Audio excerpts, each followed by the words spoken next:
ಈಗ ಆರಂಭವಾಗ್ತಾ ಇದೆ ದೇಶದ ಅತಿ ದೊಡ್ಡ ಮೊಕದ್ದಮೆ ಆಪ್ಕಿ ಅದಾಲತ್ ರಜತ್ ಶರ್ಮಾ ಅವರೊಂದಿಗೆ.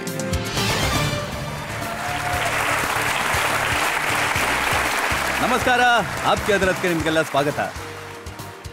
ಆಪ್ಕಿ ಅದಾಲತ್ನಲ್ಲಿ ಇವತ್ತಿನ ನಮ್ಮ ಅತಿಥಿ ಕ್ರಿಕೆಟ್ ಜಗತ್ತಿನ ಎಂಥ ತಾರೆ ಅಂತ ಹೇಳಿದ್ರೆ ಅವರು ಕ್ರಿಕೆಟ್ನ ಪ್ರತಿಯೊಂದು ಫಾರ್ಮೆಟ್ ಅಲ್ಲೂ ಟೆಸ್ಟ್ ಆಗಿರ್ಬೋದು, ಒನ್ ಡೇ ಆಗಿರ್ಬೋದು ಅಥವಾ T20 ಆಗಿರ್ಬೋದು ದೇಶದ ಹೆಸರನ್ನ ಪ್ರಖ್ಯಾತಿಗೊಳಿಸಿದಂಥವ್ರು. ಇವರು ಎಂಥ ತಾರೆ ಅಂತಂದ್ರೆ ಕೇವಲ ತಮ್ಮ ಕಾಂಪಿಟೇಟರ್ಗೆ ಕೇವಲ ತಮ್ಮ ಬ್ಯಾಟ್ನಿಂದ ಅಥವಾ ಬಾಲ್ನಿಂದ ಉತ್ತರ ಕೊಟ್ಟಿಲ್ಲ, ಅವಶ್ಯಕತೆ ಬಿದ್ದಾಗ ನಾಲ್ಗೆಯಿಂದ ಕೂಡ ಉತ್ತರ ಕೊಟ್ಟಿದ್ದಾರೆ. ಪ್ಲೀಸ್ ವೆಲ್ಕಮ್ ಇಂಡಿಯಾದ super star cricketer Harbhajan Singh.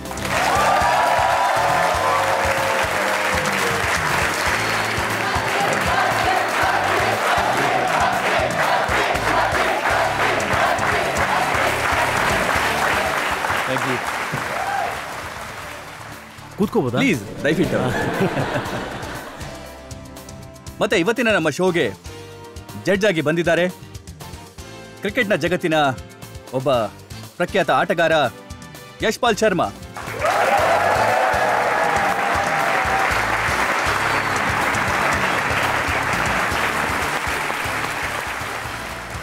ಇವತ್ತಿನ ಕಾರ್ಯಕ್ರಮ ಶುರುವಾಗೋದಕ್ಕಿಂತ ಮುಂಚೆ ಇವತ್ತಿನ ಜಡ್ಜ್ ಆದಂತ ಯಶ್ಪಾಲ್ ಶರ್ಮಾ ಅವರ ಅನುಮತಿಯನ್ನು ಪಡೆಯೋಣ ಇವತ್ತಿನ ಕಾರ್ಯಕ್ರಮ ಶುರು ಮಾಡೋದಕ್ಕೆ.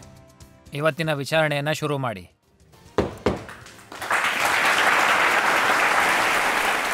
ಇವತ್ತಿನ ಕಾರ್ಯಕ್ರಮದಲ್ಲಿ ಪ್ರಶ್ನೆಗಳ ಸರಣಿಯನ್ನ ಪ್ರಾರಂಭ ಮಾಡೋದಕ್ಕಿಂತ ಮುಂಚೆ ಹರ್ಭಜನ್, ನೀವು ನಿಮ್ಮ ಮದುವೆ ದಿನ ನನಗೆ ಮಾತು ಕೊಟ್ಟಿದ್ರಿ, ನೀವು ಮತ್ತೆ ನಿಮ್ಮ ವೈಫ್ ಇಬ್ರು ಕೂಡ ಆಪ್ಕಿ ಅದಾಲತ್ಗೆ ಬರ್ತೀರಿ ಅಂತ ಹೇಳಿ.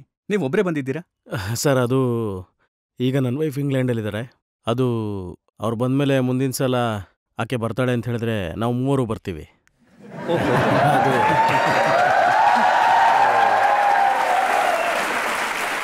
ಅಂದ್ರೆ ಸಂತೋಷದ ವಿಚಾರ. ಹೌದು, ಮೈ ವೈಫ್ ಇಸ್ ಡ್ಯೂ. ಹಾಗಾಗಿ ನಿಮ್ಮೆಲ್ಲರ ಆಶೀರ್ವಾದ ಅಗತ್ಯ.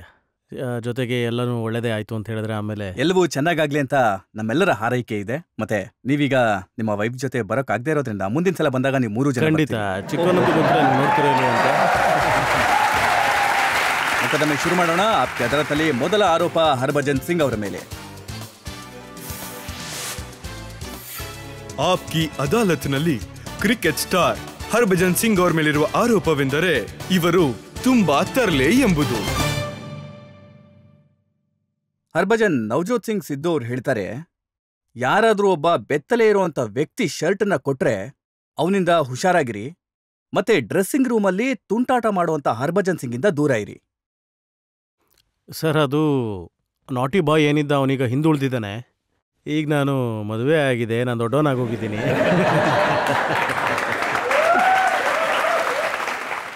ಈಗ ನಾನು ಅಷ್ಟೊಂದು ತುಂಟತನ ಏನು ಮಾಡೋದಿಲ್ಲ. ಹೌದು, ನಿಜ, ಬಾಲ್ಯದಲ್ಲಿ ನಾನು ತುಂಬ ತುಂಟನಾಗಿದ್ದೆ, ಮಾಡ್ತಾಯಿದ್ದೆ. ಆಮೇಲೆ ಆ ತುಂಟತನ ಯಾವಾಗ್ಲೂ ನನ್ನ ಗೇಮ್ನಲ್ಲೂ ಕೂಡ ಬರ್ತಾಯಿತ್ತು. ಅದು ಇದ್ದೇ ಇರುತ್ತೆ. ಆದರೆ ಈಗ ಸ್ವಲ್ಪ ಕಡಿಮೆ ಆಗಿದೆ ಅಂತ ಹೇಳ್ಬೋದು. ಸರ್, ಅದು ಏನು ಮಾಡಲಿ ಹೇಳಿ, ನನ್ನ ನೇಚರಲ್ಲೇ ಇದೆ. ಪಂಜಾಬಿ ನಾನು, ಅದಿದ್ದೇ ಇರುತ್ತೆ. ಮನುಷ್ಯ ಅಂದಮೇಲೆ ಅಷ್ಟಾದರೂ ಇರಬೇಕಲ್ಲ. ನಾನು ತುಂಟತನ ಮಾಡಿದೆ, ಇನ್ಯಾರು ಮಾಡ್ತಾರೆ ಹೇಳಿ, ಅಲ್ವಾ? ನೋಡಿ, ಸೌರವ್ ಗಂಗೂಲಿ ಅವರು ಶರ್ಟ್ ತೆಗೆಯೋದನ್ನ ಎಲ್ಲರೂ ನೋಡಿದ್ದಾರೆ. ಮತ್ತೆ ನಾನು ಕೇಳ್ಪಟ್ಟೆ ನೀವು ಕೂಡ ನಿಮ್ಮ ಅರ್ಧ ಶರ್ಟನ್ನ ತೆಗೆದಿದ್ರಂತೆ. ಹೌದು, ಖಂಡಿತ. ಅದು ಲಾರ್ಡ್ಸಲ್ಲಿ ನನಗದು ನೆನಪಿದೆ. ಯಾಕಂದರೆ ಫ್ಲಿಂಟ್ ಆಫ್ ಅವ್ರ ಶರ್ಟ್ನ ರಿಮೂವ್ ಮಾಡಿದರು ಈ ವಾಂಖಡೆ ಸ್ಟೇಡಿಯಮಲ್ಲಿ. ಅವನು ಶರ್ಟ್ ತೆಗೆದು ಅಷ್ಟು ದೂರ ಓಡಿದ್ದ, ಅದು ನನಗೆ ನೆನಪಿತ್ತು ಆವಾಗ. ಅದೇ ಥರ ನಾವು ಮ್ಯಾಚ್ ಗೆದ್ಮೇಲೆ ಅಲ್ಲಿ ನೆಟ್ ಸೈಡಲ್ಲಿ ನಾನು ದಾದಾ ಆವಾಗ ಶರ್ಟ್ ಬಿಚ್ಬಿಟ್ಟಿದ್ರು. ನಾನು ಕೂಡ ಇನ್ನೇನು ಬಿಚ್ಚಬೇಕು ಅಂತ ಅರ್ಧ ಎತ್ಬಿಟ್ಟಿದ್ದೆ. ಆಗ ರಾಹುಲ್ ಅವ್ರ ಕೈ ಹಿಡಿದು, ಬೇಡ ನೀನು ಮಾತ್ರ ಬಿಚ್ಚಬೇಡ ಅಂತ ಹೇಳಿ ಹಿಡಿದುಬಿಟ್ರು. ಆವಾಗ ನಿಜವಾಗ್ಲೂ ತುಂಬ ಒಳ್ಳೆ ಕೆಲಸ ಮಾಡಿದ್ರು ರಾಹುಲ್ ದ್ರಾವಿಡ್ ನನ್ನನ್ನು ತಡೆದು. ಆವತ್ತು ನನ್ನ ಶರ್ಟ್ ಬಿಚ್ಚೋದಕ್ಕೆ ಬಿಡಲಿಲ್ಲ. ಇಲ್ಲಂದಿದ್ರೆ ಇವತ್ತು ಅದು ನನ್ನ ಆಮೇಲೆ ಸ್ಲೋಗನ್ ಬಂದ್ಬಿಟ್ಟಿರೋದು, ಸಲ್ಮಾನ್ ಖಾನ್ ಆದಮೇಲೆ ಯಾರು ಶರ್ಟ್ ಬಿಚ್ಚಿತು ಅಂದರೆ ಬರ್ಜನ್ ಅಂತ. ಫಸ್ಟ್ ದಾದಾ ಆದಮೇಲೆ ನಾನು ಅಂತ. ಒಳ್ಳೇದಾಯಿತು ಅವತ್ತು ರಾಹುಲ್ ದ್ರಾವಿಡ್ ನನ್ನ ತಡೆದಿದ್ದು. ಆದರೆ ಈಗ ತುಂಟಾಟ ಮಾಡೋದಕ್ಕೆ ಸ್ವಲ್ಪ ಕಷ್ಟ ಆಗ್ಬೋದಾ? ಯಾಕಂದ್ರೆ ಕುಂಬ್ಳೆ ಕೋಚ್ ಆಗಿದ್ದಾರೆ, ಅವ್ರು ಸ್ವಲ್ಪ ತುಂಬ ಸ್ಟ್ರಿಕ್ಟ್ ಆಗಿರ್ತಾರೆ, ನೇರವಾದಂಥ ವ್ಯಕ್ತಿ. ಅದೇನಂದರೆ ನೋಡಿ, ಅನಿಲ್ ಅವ್ರಿಗೆ ತುಂಬ ರೆಸ್ಪೆಕ್ಟ್ ಮಾಡ್ತೀನಿ. ಹಾಗಾಗಿ ಅದೇನಂತ ಹೇಳಿದ್ರೆ, ನಾನು ತುಂಬ ವರ್ಷಗಳ ಕಾಲ ಅವ್ರ ಜೊತೆ ಕ್ರಿಕೆಟ್ ಆಡಿದ್ದೀನಿ. ನಾನು ಕ್ರಿಕೆಟ್ ಟೀಮಿಗೆ ಬರದೇ ಇದ್ದಾಗ ಆಗ್ಲಿಂದನೂ ನನಗೆ ಅವ್ರಿಗೆ ಗೊತ್ತು. ಹಾಗಾಗಿ ಆ ಟೈಮ್ನಲ್ಲಿ ನಾನು ಅವರಿಂದ ಒಂದೇ ಒಂದು ಕಲ್ತಿದ್ದು ಏನಂದರೆ, ಡೋಂಟ್ ಎವರ್ ಗಿವ್ ಅಪ್. ಯಾಕಂದರೆ ಅವರಂಥ ಕ್ರಿಕೆಟರು. ಎಸ್, ಹೌದು, ಅವ್ರು ಸ್ವಲ್ಪ ಸೀರಿಯಸ್ ಕ್ರಿಕೆಟರ್ ಅಂತ ಹೇಳ್ಬೋದು. ಆಮೇಲೆ ನನ್ನ ಬಗ್ಗೆ ಬರೋದಾದರೆ, ಅದು ಒಂದು ವೇಳೆ ಸ್ವಲ್ಪ ನಾನು ಅಷ್ಟೊಂದು ಎಂಜಾಯ್ಮೆಂಟ್ ಮಾಡೋದಿಲ್ಲ ಅಂತ ಹೇಳ್ತಿದ್ದೆ.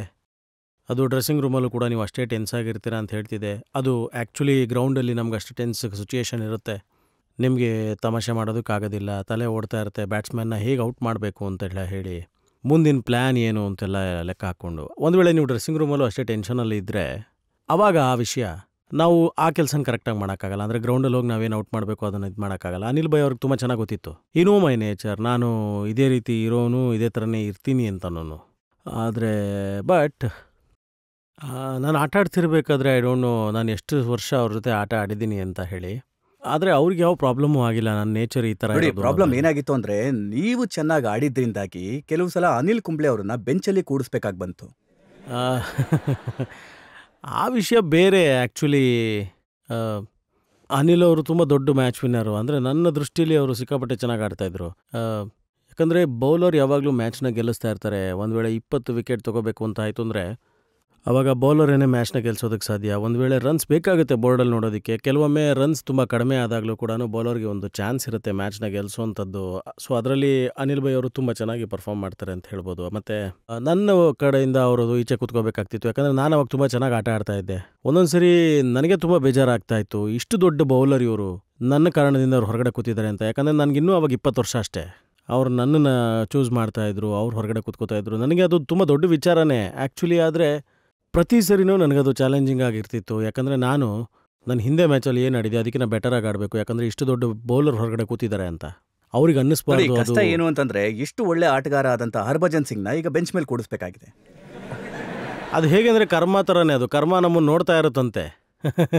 ಆವಾಗ ಬಿಕ್ಕಿದ ಹುಡುಗರು ಯಾರು ಚೆನ್ನಾಗಿ ಮಾಡ್ತಾಯಿದ್ದಾರೆ, ಇವಾಗ ಅವ್ರಿಗೆ ಅವಕಾಶ ಸಿಗುತ್ತೆ. ಸೊ ನಾನು ಅವಾಗ ಸ್ಟ್ಯಾಂಡ್ ಬೈ ಆಗಬೇಕಾಗುತ್ತೆ, ಏನೂ ಮಾಡೋಕ್ಕಾಗಲ್ಲ. ನೋಡಿ, ನೀವು ಡ್ರೆಸ್ಸಿಂಗ್ ರೂಮಿಗೆ ಹೋದಾಗ ಬಹುಶಃ ನಿಮಗೆ ಕಾಣಿಸುತ್ತೆ ಅಂತ ಅನ್ಸುತ್ತೆ, ನಮ್ಮ ಇವತ್ತಿನ ಆಟಗಾರರು ಅಂದರೆ ಪ್ಲೇಯರ್ಸ್ ಹೇಗಿದ್ದಾರೆ ಅಂತಂದರೆ, ನೀವು ಆಡಕ್ಕೆ ಶುರು ಮಾಡಿದಾಗ ಅವ್ರಿಗೆ 1-2 ವರ್ಷ ಇತ್ತು ಅಂತ ಅನ್ಸುತ್ತೆ. ಹೌದು, ಹೆಚ್ಚು ಕಮ್ಮಿ ಸುಮಾರು ಒಂದು 18 ವರ್ಷದ ಮೇಲೆ ಆಗೋಗಿದೆ ನಾನು ಆಟ ಆಡ್ತಾ.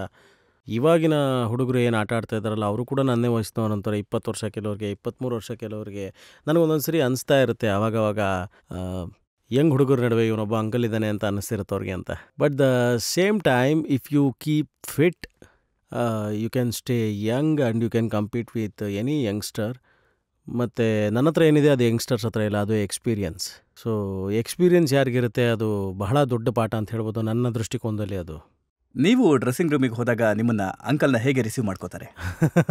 ಅಂಕಲ್ಗೆ ಬಹಳ ಗೌರವದಿಂದ ರಿಸೀವ್ ಮಾಡ್ತೀನಿ. ಯಾಕಂದರೆ ಅವ್ರಿಗೆ ಚೆನ್ನಾಗಿ ಗೊತ್ತಿದೆ ಅದು ನನ್ನ ಒಳಗೆ ಅದು ಒಬ್ಬ ಚಿಕ್ಕ ಹುಡುಗ ಅಡುಗೆ ಕೂತಿದ್ದಾನೆ ಅಥವಾ ತುಂಟತನ ಮಾಡ್ತಾನೆ ಇರ್ತಾನೆ ಅನ್ನೋಂಥದ್ದು. ಜೊತೆಗೆ ಸೊ ನಾನು ಎಲ್ಲರ ಜೊತೆನೂ ತುಂಬ ಚೆನ್ನಾಗಿ ಮಿಂಗಲ್ ಆಗ್ತೀನಿ. ಹಾಗಾಗಿ feel very comfortable to talk to me. So ಜನ್ರೇಷನ್ನ ಗ್ಯಾಪ್ ನಾವು ಫೀಲ್ ಮಾಡೋದಕ್ಕೆ ಬಿಟ್ಟಿಲ್ಲ. ಒಂದು ವೇಳೆ ನಾನು ಟೀಮಲ್ಲಿದ್ದಾಗಲೂ ಅಷ್ಟೇನೆ ಸೀನಿಯರ್ಸ್ ಇದ್ದರು ನಮ್ಮ ಟೀಮಲ್ಲೂ ಕೂಡ. ಆವಾಗ ಅವರು ನನ್ನನ್ನು ತುಂಬ ಜೂನಿಯರು, ಹೊಸ ಹುಡುಗ ಬಂದಿದ್ದಾರೆ ಅನ್ನೋ ಥರ ನಮಗೆ ಫೀಲ್ ಮಾಡಿಸ್ತಾ ಇರಲಿಲ್ಲ ಯಾವತ್ತೂ. ಸೊ ಆ ರೀತಿ ಜನ್ರೇಷನ್ ಗ್ಯಾಪ್ ಇಲ್ಲ. ನಾವು ಅವ್ರಿಗೆ ಮಜಾ ಮಾಡ್ತಾ ಇದ್ವಿ, ಅವರು ಕೂಡ ನಮ್ಮನ್ನು ಕಾಲೆಳೆಯೋರು, ಇಬ್ರಿಗೂ ಪರಸ್ಪರ ಮಾತಾಡ್ತಾ ಇದ್ವಿ. ಸೊ ಅದು ಒಳ್ಳೆ ರಿಲೇಷನ್ಶಿಪ್ಪೇ. ನೋಡಿ, ನಿಮಗೆ ಇದು ತುಂಬ ಚಾಲೆಂಜಿಂಗ್ ಅಂತ ಅನ್ನಿಸ್ಬೋದು, ಯಾಕಂದರೆ ನೀವು ಜಿಮ್ಮಿಂದ ಸ್ವಲ್ಪ ದೂರ ಇರೋದಕ್ಕೆ ಇಷ್ಟಪಡುವಂಥವ್ರು. ಈಗ ಜಾಸ್ತಿ ಫಿಟ್ನೆಸ್ ಕಡೆ ಗಮನ ಕೊಡಬೇಕು. ನೋಡಿ, ಜಿಮ್ ಅಂತೇನಂದ್ರೆ ನಾನು ತುಂಬ ಒಂಥರ ವಿಷಯ, ಅದು ನಾನು ಅವಾಯ್ಡ್ ಮಾಡಿದೆ ತುಂಬ ವರ್ಷಗಳ ಕಾಲ. ಯಾಕಂದರೆ ನನಗೆ ಅನ್ನಿಸ್ತಾ ಇತ್ತು ಯಾವಾಗಲೂ ನನ್ನ ಬಾಡಿಲಿ ಎಷ್ಟು ಫ್ಲೆಕ್ಸಿಬಿಲಿಟಿ ಇದೆ, ಎಷ್ಟು ಔಟ್ಸ್ಟ್ರೇಜಸ್ ಇದೆ, ಅದೆಲ್ಲನೂ ಮುಗ್ದೋಗುತ್ತೆ ಅಂತ ಅನ್ನಿಸ್ತಿತ್ತು. ಅದು ನಾನು ತಪ್ಪು ತಿಳ್ಕೊಂಡಿದ್ದೆ. ಸೊ ಆಮೇಲೆ ನಿಧಾನವಾಗಿ ಈಗ ಏನು ಹೊಸ ಜನ್ರೇಷನ್ ಬಂದಿದೆ, ಹೊಸ ಹೊಸ ಟ್ರೈನಿಂಗ್ ಮೆಥಡ್ಸ್ ಬಂದಿದೆ, ನಂತರ ನನಗೆ ಅರ್ಥ ಆಗ್ತಾ ಹೋಯಿತು ಟ್ರೈನಿಂಗ್ ತುಂಬ ಇಂಪಾರ್ಟೆಂಟು, ಜಿಮ್ ತುಂಬಾ ಇಂಪಾರ್ಟೆಂಟು. ಹೇಗೆ ನಮ್ಮ ವಯಸ್ಸು ಮುಂದಕ್ಕೆ ಹೋಗ್ತಿರುತ್ತೆ, ಟ್ರೈನಿಂಗ್ ಮಾಡಲಿಲ್ಲ, ಒಂದು ವೇಳೆ ಜಿಮ್ ಮಾಡಲಿಲ್ಲ ಅಂತಂದರೆ ಆವಾಗ ಸೊ ಮುದಿತನ ಅನ್ನೋದು ನಮ್ಮ ಹತ್ರಕ್ಕೆ ಓಡಿ ಬರ್ತಾ ಇರುತ್ತೆ. ಸೊ ಆ ಮುದಿತನ ನಾವು ದೂರ ಇಡಬೇಕು ಅಂತ ಹೇಳಿದ್ರೆ ಜಿಮ್ ಎಂಥ ವಿಚಾರ ಅಂತ ಹೇಳಿದ್ರೆ ನಾವು ಮಾಡಲೇಬೇಕು. ಸೊ ಟೆಕ್ನಿಕ್ಸ್ ಅದರಲ್ಲಿ ಬಂತು ಅಂತ ಹೇಳಿದ್ರೆ ಎಷ್ಟು ಚೆನ್ನಾಗಿರುತ್ತೆ ಅಂದರೆ ನೀವು ಕಲಿತಾ ಹೋಯ್ತು ಅಂದರೆ ತುಂಬ ಎಂಜಾಯ್ ಮಾಡ್ತೀರಾ. ಸೊ ಹಾಗಾಗಿ ನಾವು ಒಂದು 5-6 ಮಂತ್ಸಿಂದನೂ ಈ ಒಂದು ಯಂಗ್ ಟೀಮಲ್ಲಿ ಇದ್ದೀನಿ, ಅವ್ರ ಜೊತೆ ಕಲಿತಾ ಇದ್ದೀನಿ. I am enjoying A lot, ತುಂಬ ಚೆನ್ನಾಗಿದೆ. ಸೊ ಫ್ರಮ್ 7 ಮಂತ್ಸ್ ಈ ವಿರಾಟ್ ಕೊಹ್ಲಿ ಆಗಿರ್ಬೋದು, ಶಿಖರ್ ಧವನ್ ಆಗಿರ್ಬೋದು ಎಳ್ಕೊಂಡು ಹೋಗ್ತಾರೆ ನಾನು ಜಿಮ್ಗೆ ಬನ್ನಿ ಅಂತ. ಈಗ ನಾನು ಎಷ್ಟು ಎಂಜಾಯ್ ಮಾಡ್ತಾ ಇದ್ದೀನಿ ಅಂತ ಹೇಳಿದ್ರೆ ನಾನು ಅದನ್ನು ಬಿಟ್ಟು ಇರೋದಕ್ಕೆ ಆಗ್ತಾ ಇಲ್ಲ. ಸಾಕಷ್ಟು ವಿಷಯಗಳನ್ನ ನೀವು ಕಲ್ತಿದ್ದೀರಾ. ಈಗ ಸಮಯ ಬದಲಾಗ್ತಿದೆ, ಮತ್ತೆ ಇತ್ತೀಚೆಗೆ ಗರ್ಲ್ ಫ್ರೆಂಡ್ಗಳನ್ನು ಕೂಡ ಅಲೋ ಮಾಡ್ತಾ ಇದ್ದಾರೆ ಪ್ಲೇಯರ್ಗಳ ಜೊತೆ ಹೋಗೋದಕ್ಕೆ. ಇದನ್ನು ಕಲ್ತಿದ್ದೀರಾ? ಅಲ್ಲ ನೋಡಿ, ನಾನು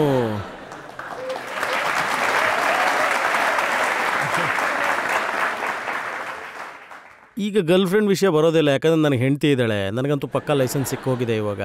ಅದು ಇಲ್ಲಿ ಗರ್ಲ್ ಫ್ರೆಂಡ್ ಸಮಸ್ಯೆನೇ ಇಲ್ಲ. ಯಾಕಂದರೆ ನನಗೆ ಹೆಂಡತಿ ಇದ್ದಾಳೆ, ಅವಳನ್ನು ಬಿಟ್ಟು ಬೇರೆ ಯಾರನ್ನೂ ನಾನು ಕರ್ಕೊಂಡೇ ಹೋಗಲ್ಲ ಹೊರಗಡೆ. ಆಮೇಲೆ ಈಗ ಹೆಂಡತಿ ಸೊ ಕದ್ದು ಮುಚ್ಚಿ ಕರ್ಕೊಂಡು ಹೋಗೋ ಅವಶ್ಯಕತೆ ಇಲ್ಲ. ಈಗ ಹೇಳ್ತಾರೆ ಎಲ್ಲರೂ, ನೀನು ಟೂರ್ಗೆ ಹೋಗ್ತೀಯೋ ಇಲ್ವೋ, ನೀನು ಹೆಂಡ್ತಿನ ಮಾತ್ರ ಕರ್ಕೊಂಡು ಹೋಗೋ, ಒಂದು ವೇಳೆ ನೀನು ಹೋಗಲಿ ಅಂದ್ರೂ ಪರವಾಗಿಲ್ಲ, ಜೊತೆಲಿ ಕರ್ಕೊಂಡು ಹೋಗು ಅಂತ. ಒಂದ್ ವೇಳೆ ಬೌಲಿಂಗ್ನಲ್ಲಿ ಬ್ಯಾಟಿಂಗ್ನಲ್ಲಿ ಚೆನ್ನಾಗಿ ಪರ್ಫಾರ್ಮ್ ಮಾಡೋಕ್ಕಾಗದೆ ಹೋದ್ರೆ ಆಗ ಎಲ್ಲ ದೋಷ. ಪಾಪ ಅದ್ರಲ್ಲಿ ಅವ್ರ ತಪ್ಪೇನಿದೆ? ನೋಡಿ, ಈಗ ಇಡೀ ಜಗತ್ತೇ ಮಾತಾಡ್ತಾ ಇದೆ, ಅನುಷ್ಕಾ ಶರ್ಮಾ ಮೈದಾನದಲ್ಲಿ ಇದ್ದಾಗ ವಿರಾಟ್ ಕೊಹ್ಲಿ ಬೇಗ ಔಟ್ ಆಗೋಗ್ತಾರೆ.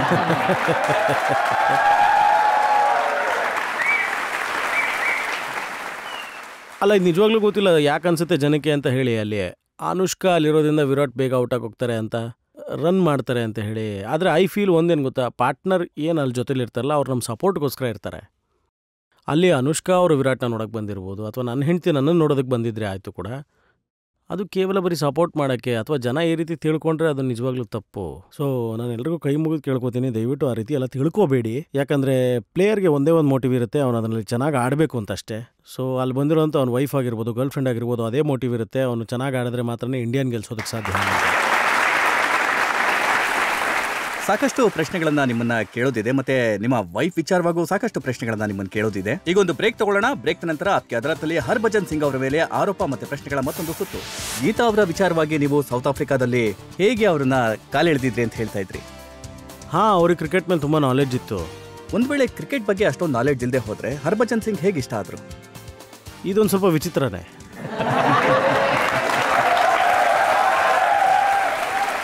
ಇದು ಒಂಥರ ಆಟೇನೆ. ಪರಿಶ್ರಮ ಬರೀ ಕ್ರಿಕೆಟಲ್ಲಿ ಮಾತ್ರ ಅಲ್ಲ.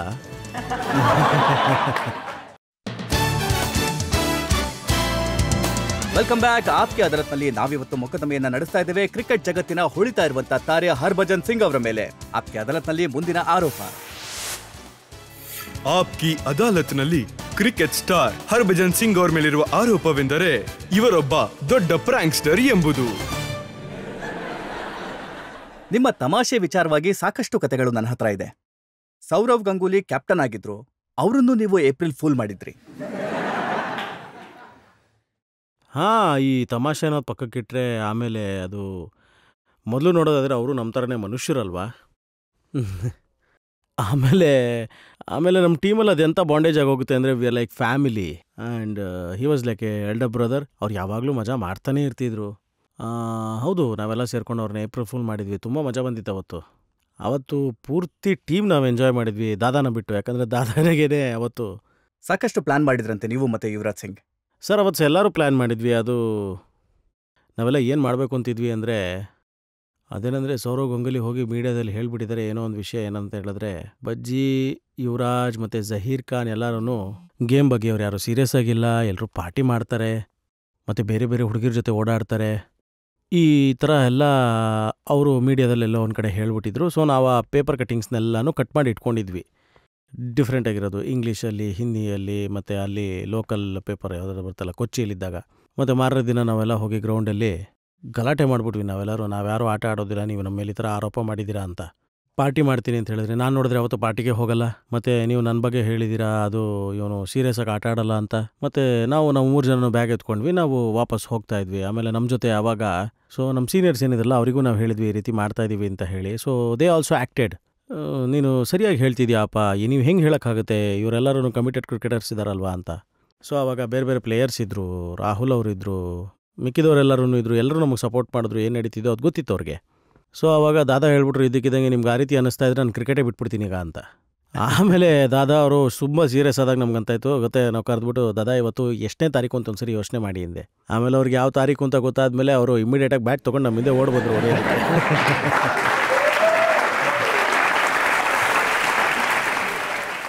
ಆ ಟೈಮಲ್ಲಿ ಜಾನ್ ರೈಟ್ ಅವ್ರು ತುಂಬಾ ಟೆನ್ಷನ್ ಆಗಿ ಹೋಗಿದ್ರು. ಅವ್ರೇನು ಮಾಡಿದ್ರು, ಹೊರಗಡೆ ಇರೋರಿಗೆಲ್ಲರೂ 15 ಮಿನಿಟ್ಸ್ ಗೈಸ್ ಹೊರಗಡೆ ವೆಯ್ಟ್ ಮಾಡಿ ಎಲ್ಲರೂ ರೆಡಿ ಆಗ್ತಾ ಇದ್ದಾರೆ ಅಂತ ತಡೆದ್ಬಿಟ್ಟಿದ್ರು ಅವ್ರನ್ನ. ಆಮೇಲೆ ಎಲ್ಲರೂ ಆಚೆ ಕಳಿಸ್ಬಿಟ್ಟಿದ್ದಾರೆ. ಇಲ್ಲಿ ನೋಡಿದ್ರೆ ಮೀಟಿಂಗ್ ನಡೀತಾ ಇದೆ, ನಾವು 15 ಜನದ್ದು.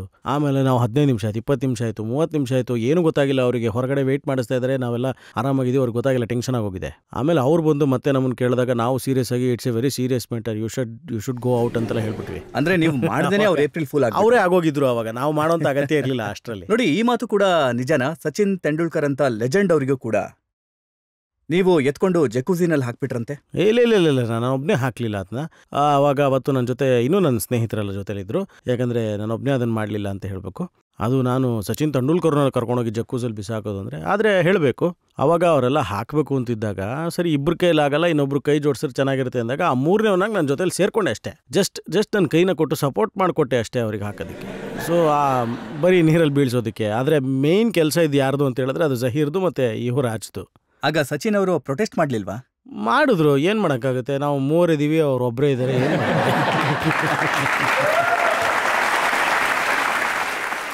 ಅವರು ನಾವು 3 ಜನ ಕ್ರಿಕೆಟರ್ನ ಸೇರಿಸಿದ್ರೆ ಅವರೊಬ್ಬರೇ ಕ್ರಿಕೆಟರೇನೆ. ಆದರೆ ನಾವು 3 ಜನ ಈ ರೀತಿ ಮಾಡಬೇಕಾದ್ರೆ ಅವರೊಬ್ಬರೇ ಏನು ಮಾಡ್ತಾರೆ ಅಲ್ವಾ? ನಾವು 3 ಜನನೂ ಸೇರಿಕೊಂಡೇ ಮಾಡಿದ್ವಿ. ನೀವು ಪಾಕಿಸ್ತಾನದ ಕ್ರಿಕೆಟರ್ಗಳನ್ನು ಕೂಡ ತಮಾಷೆ ಮಾಡ್ತೀರಂತೆ. ಇಂಜಮಮ್ ಉಲಕ್ ಅವರನ್ನ. ಐ ಆಮ್ ಶ್ಯೂರ್ ನಾನು ಹೇಗೆ ಅವ್ರ ಬಗ್ಗೆ ಮಾತಾಡ್ತಿರ್ತೀನೋ ಅವರು ಕೂಡ ನನ್ನ ಬಗ್ಗೆ ಇದೇ ರೀತಿ ಮಾತಾಡ್ತಾರೆ.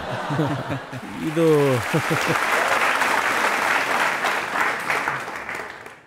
ಇಂಜಿಬಾಯ್ ತುಂಬ ಒಳ್ಳೆಯ ಕ್ರಿಕೆಟರ್, ನಾನು ಅವ್ರಿಗೆ ತುಂಬ ರೆಸ್ಪೆಕ್ಟ್ ಮಾಡ್ತೀನಿ. ಅದರ ಜೊತೆಗೆ ಹಾಗೆ ನಿನ್ನೆ is very Ghani character out of the box ನೋಡೋದಾದರೆ, ಅದಕ್ಕೆ ಹೆಂಗೆ ಮಾತಾಡ್ತೀವಿ. ಅವರಿಗೆ ಅವ್ರ ಬಗ್ಗೆ ಮಾತಾಡೋದ್ರಲ್ಲಿ ಏನೂ ಪ್ರಾಬ್ಲಮ್ ಇಲ್ಲ, ಯಾಕಂದರೆ ಪ್ರೆಸ್ ಕಾನ್ಫರೆನ್ಸಸ್ಸಲ್ಲೆಲ್ಲ ಅವ್ರ ಬಗ್ಗೆ ಮಾತಾಡ್ತಾನೆ ಇರ್ತಾರೆ.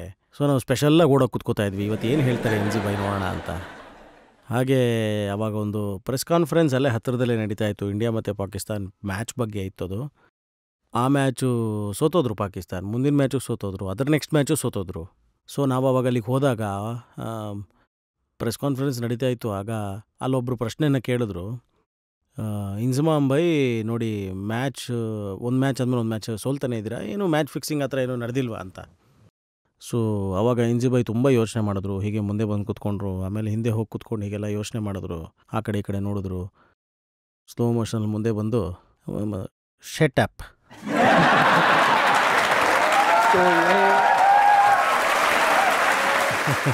ಒಂದೇ ವರ್ಡಲ್ಲಿ ಅವ್ರು ಉತ್ತರ ಕೊಟ್ಬಿಟ್ರು. ಸೊ ಆ ಟೈಮಲ್ಲಿ we felt it was hilarious. ನಾವು ನಕ್ಕೊಂಡು ಅಲ್ಲಿಂದ ಹಾಗೆ ಓಡೋಗ್ಬಿಟ್ವಿ. ಅವಾಗ ಇದು ಒಂಥರ ವಿಚಿತ್ರವಾದ ಉತ್ತರ. ಇದು ಅವ್ರಿಗೆ ಇಂಗ್ಲೀಷ್ನಲ್ಲಿ ಉತ್ತರ ಕೊಡೋದು ಯಾವಾಗಲೂ ಸಮಸ್ಯೆ ಆಗ್ತಾ ಇತ್ತು. ಅದು ನಮಗೂ ಆಗುತ್ತೆ. ತುಂಬ ಜನ ಕ್ರಿಕೆಟರ್ ಇದ್ದಾರೆ, ಇವತ್ತಿಗೂ ಆಗುತ್ತೆ. ಅವ್ರಿಗೆ ಇಂಗ್ಲೀಷಲ್ಲಿ ಉತ್ತರ ಕೊಡಬೇಕಾದ್ರೆ ಒದ್ದಾಡ್ತಾರೆ. ಆ ಥರನೇ ಆಗುತ್ತೆ. ಅವರಲ್ಲಿ ನಾನು ಒಬ್ಬ ಅಂತ ಹೇಳ್ಬೋದು. ಇಂಜಿಬಾಯ್ ಕೂಡ ಹಾಗೇನೆ. ಮತ್ತು ಪಾಕಿಸ್ತಾನದವ್ರಿಗೆ ಯೂಶ್ವಲಿ ಗೊತ್ತಿಲ್ಲ ನಮಗೆ ಉತ್ತರನೇ ಇರಲ್ಲ. ಹೀಗೆ ಒಂದು ಸರಿ ಅಬ್ದುಲ್ ರಜಾಕ್ ಅವ್ರಿಗೆ ಮ್ಯಾನ್ ಆಫ್ ದಿ ಮ್ಯಾಚ್ ಸಿಕ್ತು. ಆಮೇಲೆ ಬಂದು ಅವ್ರನ್ನ ಒಂದು ಕ್ವಶನ್ ಕೇಳಿದ್ರು. ಆವಾಗ Abdul, you played really well, where would you go from here, where would you see yourself from here? ಅವ್ರು ಹೇಳಿದ್ರು ಲಾಹೋರ್. ಕ್ಯಾಪ್ಟನ್ ಅಲ್ಲ, where do you see yourself? ಅವ್ರು ಕೇಳ್ತಿರೋದು ಇನ್ ಬೌಲಿಂಗ್, ಇನ್ ಬ್ಯಾಟಿಂಗ್ ಅಂದರೆ ಕೇಳ್ತಿರೋದವರು ವಾಟ್ ಈಸ್ ನೆಕ್ಸ್ಟ್ ಅಂತ. ಇವ್ರು ಲಾಹೋರ್ ಅಂದರು. ಲಾಹೋರ್ ಅಲ್ಲಪ್ಪ. ಸರಿ ಓಕೆ ಹೋಗ್ಕಂದ, ಹೋಗು ಸೀದಾ ಮನೆಗೆ ಹೋಗು ನೀನು ಅಂತ ಕಳಿಸಿದ್ರು. ಸೊ ಆ ರೀತಿ ಆಗ್ತಿರುತ್ತೆ ಸರ್, ಅವಾಗವಾಗ ನಡೀತಾನೆ ಇರುತ್ತೆ ನೋಡಿ. ಆದರೆ ನಿಮ್ಮಲ್ಲಿರುವಂಥ ಒಳ್ಳೆ ಗುಣ ಏನು ಅಂತಂದರೆ ಬೇರೆಯವರನ್ನ ತಮಾಷೆ ಮಾಡ್ತಾ ನಿಮ್ಮನ್ನು ನೀವೇ ತಮಾಷೆ ಮಾಡ್ಕೋತೀರಾ. ಅಲ್ಲ ನೋಡಿ, ನಗಿಸುವಂಥ ವಿಷಯ ಆಯಿತು ಅಂತಂದಮೇಲೆ ಅದು ನಮ್ಮ ಮೇಲಾದ್ರೇನಂತೆ, ಇನ್ನೊಬ್ರ ಮೇಲಾದ್ರೇನಂತೆ. ನಗ್ತಾರೋ ಆಡ್ತಾರೋ ಗೊತ್ತಿಲ್ವಲ್ಲ ಮುಂದೆ ಏನಾಗುತ್ತೆ ಅಂತ.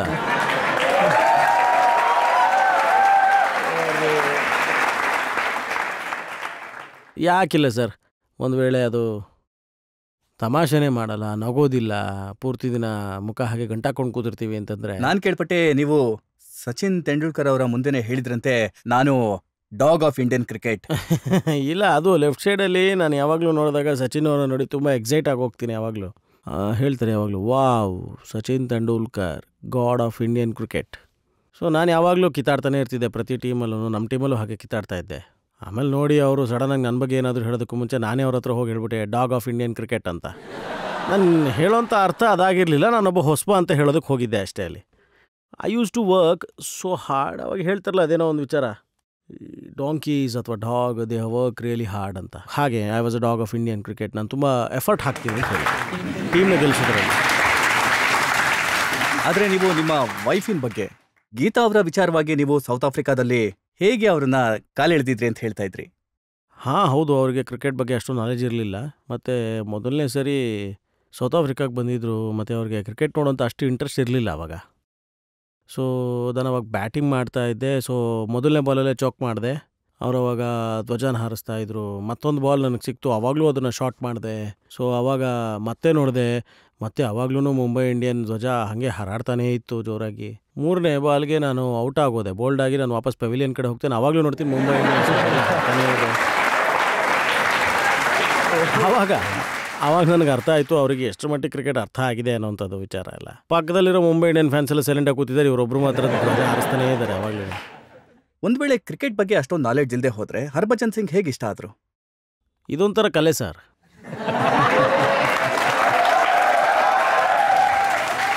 ಇದು ಒಂಥರ ಆರ್ಟ್ ಇದ್ದಂಗೆ. ಎಫರ್ಟ್ ಬರೀ ಕ್ರಿಕೆಟಲ್ಲಿ ಮಾತ್ರ ಅಲ್ಲ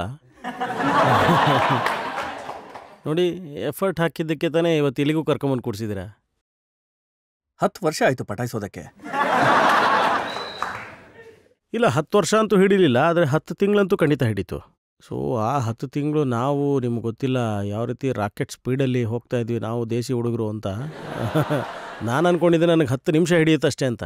ಸೊ ನೋಡಿ ನೀವೇನೆ 10 ತಿಂಗಳು ಹಿಡಿತು ಅಂತ ಹೇಳಿದ್ಮೇಲೆ ಅವಾಗ ಅನ್ನಿಸ್ತು ಎಸ್ ಇದೇನೆ ನಾನು ಎಲ್ಲಿ ಇಳಿಬೇಕಾಗಿತ್ತು ಆ ಜಾಗ ಇದೇನೆ. ನೋಡಿ ಆ ಸೀಕ್ರೆಟ್ ಏನಿದೆಯಲ್ಲ ಅದನ್ನ ಹೇಳಿ, ನಮ್ಮ ಯುವ ಜನತೆ ಇದಾರಲ್ಲ ಅವರಿಗೆ ಬಹುಶಃ ಹೆಲ್ಪ್ ಆಗುತ್ತೆ.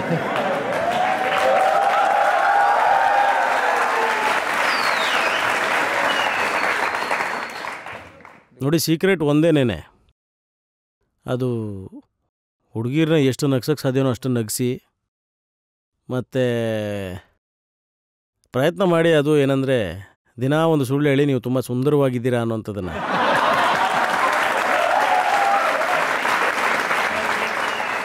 ಹುಡುಗಿರಿಗೆ ತುಂಬ ಇಷ್ಟ ಆಗುತ್ತೆ. ಆದರೆ ಬಟ್ ಇದು ನನ್ನ ವೈಫ್ಗೋಸ್ಕರ actually you really look beautiful. This is just ನಾನು ಇವರಿಗೆ ಲೆಕ್ಚರ್ ಕೊಡ್ತಾ ಇದ್ದೆ. You know how I am, you are very beautiful and I am really glad and happy to have you in my life. Thank you. ಸಾಕಷ್ಟು ಜನ ಇದ್ದಾರೆ ನಿಮ್ಮನ್ನ ಪ್ರಶ್ನೆ ಕೇಳಬೇಕು ಅಂತ ಇದ್ದಾರೆ ಅವರು. ಕೇಳಿ.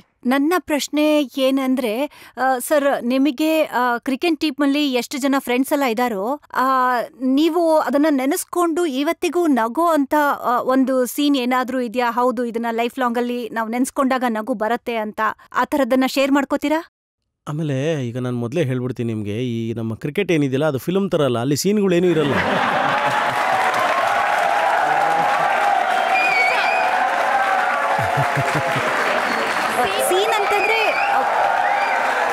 ಸೀನ್ ಅಂತಂದ್ರೆ ಆ ಥರದೊಂದು ಇನ್ಸಿಡೆಂಟ್ ಆಗಿರ್ಬೋದಲ್ವಾ? ಇವ್ ನಿಮಗೆ ನೋಡಿ ನಾಗಿಣಿ ತೋರಿಸ್ತವನೆ ನೋಡಿ ತೋರಿಸಿ, ಇವಾಗ ನೀವು ಒಂದು ತೋರಿಸಿ ಹೇಳ್ತೀನಿ. ಆ ಥರದೊಂದು ಇನ್ಸಿಡೆಂಟ್ ಆಗಿರಬಹುದು ನಮ್ಮೆಲ್ಲರ ಜೊತೆ ಶೇರ್ ಮಾಡ್ಕೊಳ್ಳೋ ಅಂಥದ್ದು ಇದ್ರೆ. ಇನ್ಸಿಡೆಂಟ್ ಅಂದರೆ ಇವರು ಹೇಳಿದ್ರಲ್ಲ ಈಗ ಸರ್, ಅದೇ ಥರನೇ ಒಂದು ಮ್ಯಾಚ್ ನಡೀತಿತ್ತು. ಏನಾದರೂ ತಪ್ಪಾಗಿ ಹೇಳ್ಬಿಟ್ಟೇನಪ್ಪ ನಾನು. ಅದೇ ಒಂದು ನಮ್ಮ ಹೀಗೆ ನಾವು ಸಚಿನ್ ಸರ್ನ ನಾವು ಸ್ವಿಮ್ಮಿಂಗ್ ಪೂಲಿಗೆ ಹಾಕಿದ್ವಲ್ಲ, ಅದೇ ಥರನೇ ಒಂದು ಇನ್ಸಿಡೆಂಟ್ ಏನಾಗಿತ್ತು ಅಂತಂದರೆ, ಸೊ ಈ ವ್ಯಕ್ತಿ ಬಗ್ಗೆ ನಾನು ಜಾಸ್ತಿ ಏನೂ ಹೇಳೋದಕ್ಕಾಗೋದಿಲ್ಲ. ಆದರೆ ನೀವು ಅರ್ಥ ಮಾಡ್ಕೋತೀರ ಎಷ್ಟು ಚೆನ್ನಾಗಿ ಮಜಾ ಮಾಡ್ತಿದ್ವಿ ಅಂತ ಹೇಳಿದ್ರೆ, ಅಂಥ ವ್ಯಕ್ತಿ ಜೊತೆ ಎಷ್ಟು ದೊಡ್ಡ ರೆಸ್ಪೆಕ್ಟೆಡ್ ಫೆಲೋ, ಎಷ್ಟು ದೊಡ್ಡ ವ್ಯಕ್ತಿ ಅವರು ಅಂತಂದರೆ ನಮಗೋಸ್ಕರ, ಆಮೇಲೆ ನಿಮ್ಮೆಲ್ರಿಗೂ ಕೂಡ. ಹೌದು, ಅವರೂ ಕೂಡ ನಾವು ತಮಾಷೆಲಿ ಬಿಟ್ಟಿಲ್ಲ ಎಲ್ಲಿವರೆಗೂ ಅಂದರೆ ಅವರು ಮಜಾ ಮಾಡ್ತಾನೇ ಇದ್ದರು. ಅವರು ಎಲ್ಲ ಲೆವೆಲ್ಗೆ ಮಜಾ ಮಾಡೋರು ಅಂತ ಹೇಳಿದ್ರೆ ನಾನು ಅದನ್ನು ಜೀವನ ಪೂರ್ತಿ ಮರೆಯೋಕ್ಕೆ ಆಗಲ್ಲ. ನಾನು ಕೇಳ್ಪಟ್ಟೆ ಸಚಿನ್ ತೆಂಡೂಲ್ಕರ್ ಏನು ತುಂಟಾಟ ಮಾಡೋದ್ರಲ್ಲಿ ಕಡಿಮೆ ಇಲ್ಲ ಅಂತ. ಅವ್ರ ಸೆನ್ಸ್ ಆಫ್ ಹ್ಯೂಮರ್ ನಿಜವಾಗ್ಲೂ ಚೆನ್ನಾಗಿದೆ. ನಾನು ಎಷ್ಟು ಸಮಯ ಅವ್ರ ಜೊತೆ ಆಟ ಆಡಿದ್ದೀನೋ, ಅವರ ಈ ಒನ್ ಲೈನರ್ಗಳು ತುಂಬ ಚೆನ್ನಾಗಿರುತ್ತೆ. ಅದು ನಮ್ಮಂಥ ಸಾಧಾರಣ ಮನುಷ್ಯರಿಗೆ ಅದು ಎಲ್ರಿಗೂ ಕೇಳೋದಕ್ಕಾಗಲ್ಲ. I think you should people invite here. ಅವರಿಂದ ನೀವು ಕೆಲವು ಸ್ಟೋರಿಗಳನ್ನು ಕೇಳಿಸ್ಕೊಂಡ್ರೆ ಬಹಳಷ್ಟು ಕಲಿತೀರಾ ಕೂಡ. ಅದ್ರ ಜೊತೆಗೆ ಅವ್ರ ಹ್ಯೂಮರ್ ಸೈಡ್ನ ತಿಳ್ಕೊಂಡ್ರೆ ತುಂಬಾ ಮಜಾ ಬರುತ್ತೆ. ಮತ್ತು ಮಹೇಂದ್ರ ಸಿಂಗ್ ಧೋನಿ ಅವರು ಕೂಡ ನಾನ್ ಎಕ್ಸ್ಪ್ರೆಷನ್ ಮೈದಾನದಲ್ಲಿ ಕಾಣೋ ಹಾಗೇನೆ? ಇಲ್ಲ, ಧೋನಿ ಅವರು ಗೆದ್ರು ಸೋತ್ರು ಮುಖದಲ್ಲಿ ಏನು ವ್ಯತ್ಯಾಸ ಕಾಣೋದೇ ಇಲ್ಲ. ವ್ಯತ್ಯಾಸ ಇದೆ, ಮುಖದಲ್ಲಿ ಕಾಣಿಸ್ದೇ ಇರ್ಬೋದು, ಒಳಗಡೆ ಅನ್ನಿಸ್ತಾ ಇರುತ್ತೆ ಅವ್ರಿಗೆ. ಬಟ್ ಧೋನಿ ಅವರನ್ನು ನಾನು ನೋಡಿರೋ ಅಷ್ಟು ದಿನಗಳ ಮಟ್ಟದಲ್ಲಿ ಅಂತಾಯಿತು ಅಂದರೆ ಕೋಪನೂ ಬರುತ್ತೆ ಅವ್ರಿಗೆ ಚೆನ್ನಾಗಿ. ಆದರೆ ಅವ್ರ ಮುಖದಲ್ಲಿ ಏನು ನಡೀತಾ ಇದೆ ಅವ್ರೊಳಗೆ ಅನ್ನೋದು ಯಾರಿಗೂ ಅರ್ಥನೇ ಆಗಲ್ಲ. ಅದು otherwise he is quite good, jolly, talk to ಎಲ್ಲರ ಜೊತೆನೂ ಮಿಂಗಲ್ ಆಗ್ತಾರೆ. ಅವ್ರದ್ದೊಂದು ಸ್ಟೈಲ್ ಇದೆ ಮಾತಾಡಬೇಕಾದ್ರೆ, ಚೂರು ಸ್ವಲ್ಪ ಬಿಹಾರ್ನ ಹಿಂದಿ ಲ್ಯಾಂಗ್ವೇಜ್ ಇದೆಯಲ್ಲ ಆ ಸ್ಲ್ಯಾಂಗಲ್ಲಿ ಮಾತಾಡ್ತಾರೆ. ಅದನ್ನು ಯಾವಾಗಲಾದ್ರೂ ಒಂದ್ಸರಿ ಕೇಳೋದಕ್ಕೆ ತುಂಬ ಮಜಾ ಬರುತ್ತೆ. ಅವರು ಅಲ್ಲಿ ಭಾಷೆಯಲ್ಲಿ ಯಾವಾಗಲಾದ್ರೂ ಒಂದೊಂದ್ಸರಿ ಹಾಡುಗಳನ್ನೆಲ್ಲ ಹಾಡ್ತಾ ಇರ್ತಾರೆ. ಆಮೇಲೆ ಅವ್ರು ಅದೇನದು ಹಾಡ್ತಾರಲ್ಲ, ಈ ಭೋಜ್ಪುರಿ ಹಾಡುಗಳನ್ನು ಹಾಡ್ತಿರ್ತಾರೆ. ಅವರು ಯಾವಾಗಲಾದ್ರೂ ಡ್ಯಾನ್ಸ್ ಕೂಡ ಮಾಡಿದ್ದಾರೆ. ಆ ಡ್ಯಾನ್ಸ್ ಮಾಡ್ತಾಯಿದ್ರು ಕೂಡ ಒಂದೊಂದ್ಸರಿ ಭೋಜ್ಪುರಿ ಸ್ಟೈಲಲ್ಲೇ ಆಡ್ತಾರೆ. ಅದನ್ನು ನೋಡೋದಕ್ಕೆ ಬಹಳ ಮಜಾ ಬರುತ್ತೆ. ಎಂಥ ಹಾಡುಗಳು ಹಾಡ್ತೀರಿ? ಅಲ್ಲ, ಒಂದೊಂದ್ಸರಿ ಕರೆಕ್ಟಾಗಿರೋ ಹಾಡುಗಳೇ ಆಗುತ್ತೆ, ಕೆಲವೊಮ್ಮೆ ಡಬಲ್ ಮೀನಿಂಗ್. ಭಾರತೀಯ ಕ್ರಿಕೆಟ್ಗೆ ನೀವು ತುಂಬಾ ಯೋಗದಾನ ಕೊಟ್ಟಿದ್ದೀರಾ. ಈಗ ಹೊಸ ಟ್ರೆಂಡ್ ಶುರುವಾಗಿದೆ. ಇಂಡಿಯನ್ ಕ್ರಿಕೆಟರ್ಸ್ ಯಾರಿದ್ದಾರೋ ಅವ್ರ ಬಗ್ಗೆ ಫಿಲಮ್ ಎಲ್ಲ ಮಾಡ್ತಾ ಇದ್ದಾರೆ. ಹಾಗಾಗಿ ನಿಮ್ಮ ಫ್ಯಾನ್ಸ್ ಆಗಿ ನಿಮ್ಮ ಬಗ್ಗೆ ಫಿಲಮ್ ಯಾವಾಗ ಬರುತ್ತೆ ಅಂತ ತಿಳ್ಕೊಳ್ಳೋದಕ್ಕೆ ನಾವು ಕಾಯ್ತಾ ಇದ್ದೀವಿ ದೊಡ್ಡ ಸ್ಕ್ರೀನಲ್ಲಿ. ದೊಡ್ಡ ಪರದೆ ಮೇಲೆ ಅಲ್ಲ, ಐ ಥಿಂಕ್ ಸುಮಾರು ದಿನಗಳಿಂದ ನೀವೆಲ್ಲ ಬರೀ ನನ್ನ ಫಿಲಮ್ನೇ ನೋಡ್ಕೊಂಬರ್ತಾ ಇದ್ದೀರಿ. ಅಲ್ಲ, ನನ್ನ ಫಿಲಮ್ ಏನಿದೆಯಲ್ಲ ಅದರಲ್ಲಿ ಕಂಪ್ಲೀಟಾಗಿ ಬರೀ ಕ್ರಿಕೆಟೇ ಉಳ್ಕೊಂಡಿರುತ್ತೆ. ಸೊ ಹಾಗಾಗಿ ಒಬ್ಬ ವ್ಯಕ್ತಿಗೆ ಅವನ ಜೀವನದಲ್ಲಿ ಬರೀ ಕ್ರಿಕೆಟೇ ಇದೆ, ಅಪ್ಸ್ ಆ್ಯಂಡ್ ಡೌನ್ಸ್ ಬರುತ್ತೆ, ಸ್ಟ್ರಗಲ್ಸ್ ಇರುತ್ತೆ. ಸೊ ಅದು ನನ್ನ ಲೈಫ್ ಕೂಡ ಬಂದಿದೆ. ಗೊತ್ತಿಲ್ಲ ಯಾವಾಗ ಬರುತ್ತೆ ಫಿಲಮ್ ಅಂತ, ಅದು ಬರುತ್ತೋ ಇಲ್ಲೋ ಅನ್ನೋದು ಕೂಡ ಗೊತ್ತಿಲ್ಲ ನನಗೆ. ಒಂದು ವೇಳೆ ಬರುತ್ತೆ ಅಂದರೆ ಆಗ ತುಂಬ ಚೆನ್ನಾಗಿರುತ್ತೆ, ಒಂದು ವೇಳೆ ಆಗಿಲ್ಲ ಅಂದರೆ ನನಗೆ ಚೆನ್ನಾಗಿ ಗೊತ್ತಿದೆ ನನ್ನ ಫಿಲಮ್ ಏನು ಅಂತ. ಬಟ್ ನಾನೊಂದು ಬುಕ್ನ ಖಂಡಿತ ಬರಿತೀನಿ, ಆವಾಗ ಅದು ಗೊತ್ತಾಗುತ್ತೆ ನನ್ನ ಲೈಫಲ್ಲಿ ಏನೇನು ಪ್ರಯತ್ನಗಳನ್ನು ಮಾಡಿದ್ದೆ ಮುಂದೆ ಬರೋದಕ್ಕೋಸ್ಕರ, ಮತ್ತು ಅದರಲ್ಲಿ ಯಾರ್ಯಾರು ಯಾವ್ಯಾವ ಜಾಗದಲ್ಲಿ ನನಗೆ ಸಹಾಯ ಮಾಡಿದ್ದಾರೆ ಅನ್ನೋದೆಲ್ಲ ಬರಿತೀನಿ. ಮತ್ತು ಆ ಸಮಸ್ಯೆಗಳು, ಆ ಸ್ಟ್ರಗಲ್ ಲೈಫ್ನ ಕೂಡ ಖಂಡಿತ ಬರಿತೀನಿ ನಾನು. ಫಿಲ್ಮ್ ಬಗ್ಗೆ ಗೊತ್ತಿಲ್ಲ, ಯಾಕಂದರೆ ಒಂದು ವೇಳೆ ಯಾರಾದರೂ ಫಿಲ್ಮ್ ಮಾಡ್ತಿರ್ಬೋದೇನೋ, ಸೊ ಅವರು ಆ ಬುಕ್ನ ತೊಗೊಂಡು ನಂತರ ಬೇಕಾದ್ರೆ ಫಿಲ್ಮ್ ಮಾಡ್ಕೋಬೋದು. ಹರ್ಭಜನ್, ಪ್ರತಿಯೊಬ್ಬ ಆಟಗಾರನಿಗೂ ಒಂದಲ್ಲ ಒಂದು ರೀತಿ ವಿಶ್ವಾಸ ಇದ್ದೇ ಇರುತ್ತೆ. ಕೆಲವರಿಗೆ ಕೆಂಪು ಕರ್ಚೀಫು, ಕೆಲವರಿಗೆ ಪ್ಯಾಡ್, ಕೆಲವರಿಗೆ ಬ್ಯಾಟ್. ಮತ್ತೆ ಹರ್ಭಜನ್ಗೇನು? ದೇವರು.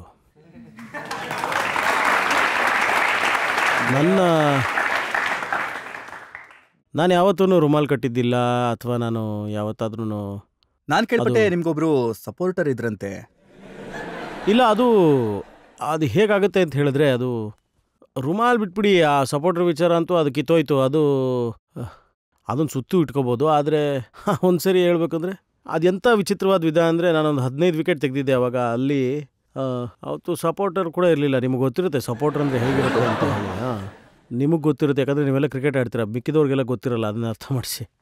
ಸರಿ, ಅವತ್ತು ಅದಷ್ಟೇ ಇದ್ದಿದ್ದು. ಸೊ ನಾನು ಅದನ್ನು ಹಾಕ್ಕೊಂಡೆ, ಅದ್ರ ಜೊತೆಗೆ ಸಾಕ್ಸ್ ಹಾಕ್ಕೊಂಡೆ, ಪ್ಯಾಡ್ಸ್ ಟ್ರೈ ಮಾಡಿದೆ, ಪ್ಯಾಂಟ್ ಹಾಕ್ಕೊಂಡೆ, ಶರ್ಟ್ ಹಾಕ್ಕೊಂಡೆ. ಅದಾದಮೇಲೆ ಆವತ್ತಿನ ದಿನ ನಾನು 5 ವಿಕೆಟ್ನ ರಿಲೀಸ್ ಮಾಡಿದೆ.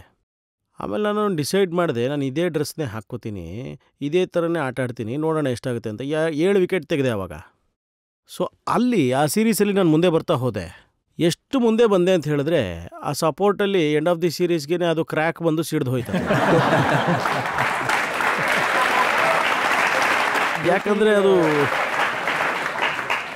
ಕಾಣಿಸ್ತಿರ್ಲಿಲ್ಲ, ಆದರೆ 100% ಒಳ್ಳೆ ಗಾಳಿ ಬರ್ತದೆ. ಬಿಸಿಲು ಕಾಲದಲ್ಲಿ ಒಂದು ಸ್ವಲ್ಪ ಗಾಳಿ ಆಡಲೇಬೇಕಲ್ಲ, ಇಲ್ಲಾಂದ್ರೆ ತುಂಬ ಕಷ್ಟ ಆಗುತ್ತೆ ಅಲ್ವಾ? ಹರ್ಭಜನ್, ನಿಮ್ಮ ಮೇಲೆ ಆರೋಪಗಳ ದೊಡ್ಡ ಪಟ್ಟಿನೇ ನಮ್ಮ ಹತ್ರ ಇದೆ. ನಾವೀಗ ಒಂದು ಬ್ರೇಕ್ ತಗೊಳ್ಬೇಕು. ಬ್ರೇಕ್ ನಂತರ ಆಪ್ಕೆ ಅದಾಲತ್ನಲ್ಲಿ ಹರ್ಭಜನ್ ಸಿಂಗ್ ಅವರ ಮೇಲೆ ಆರೋಪ ಮತ್ತು ಪ್ರಶ್ನೆಗಳ ಮತ್ತೊಂದು ಸುತ್ತು. ನಿಮ್ಮ ತಾಯಿ ಕಣ್ಣು ಕೂಡ ಆಗಿರ್ಬೋದು, ಅದೆಷ್ಟು ಸುಂದರವಾಗಿದೆ.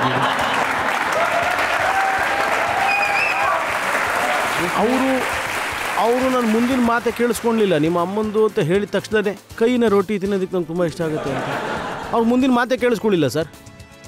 ಅಲ್ಲ, ಅವ್ರಿಗೆ ಹೇಗೆ ಹಿಂದಿ ಅರ್ಥ ಆಗುತ್ತೆ? ಮತ್ತು ನನಗಿನ್ಯಾವ ಇಂಗ್ಲೀಷ್ ಅರ್ಥ ಆಗ್ತಾಯಿತ್ತು ಅವಾಗ?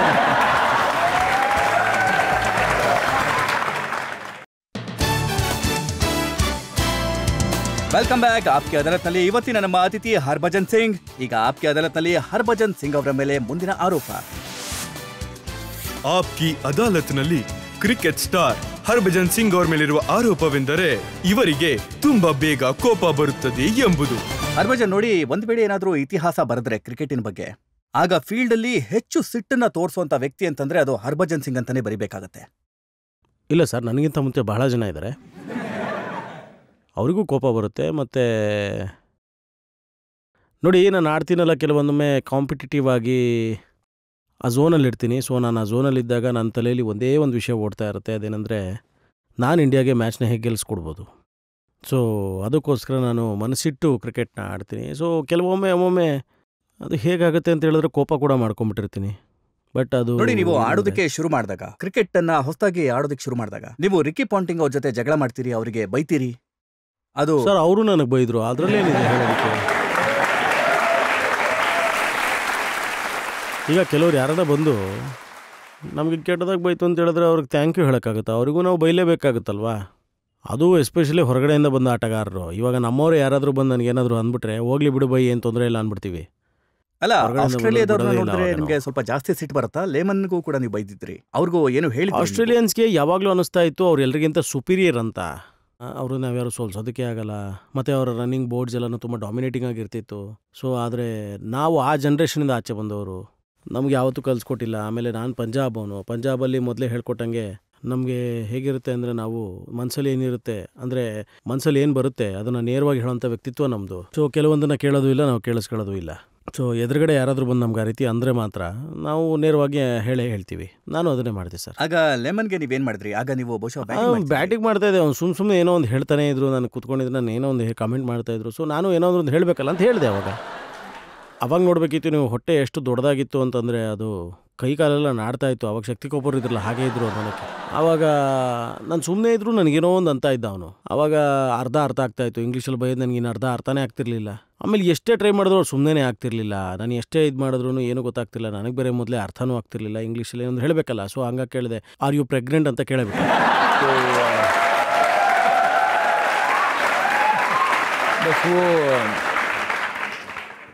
ಅಷ್ಟಕ್ಕೆ ಎಷ್ಟು ಬೇಜಾರು ಮಾಡ್ಕೊಂಬಿಟ್ರೆ ನನಗೆ ಗೊತ್ತಾಗಿಲ್ಲ ನಾನು ಏನು ಕೇಳಿದೆ ಅವ್ರ ತಪ್ಪನ್ನ ಅಂತ.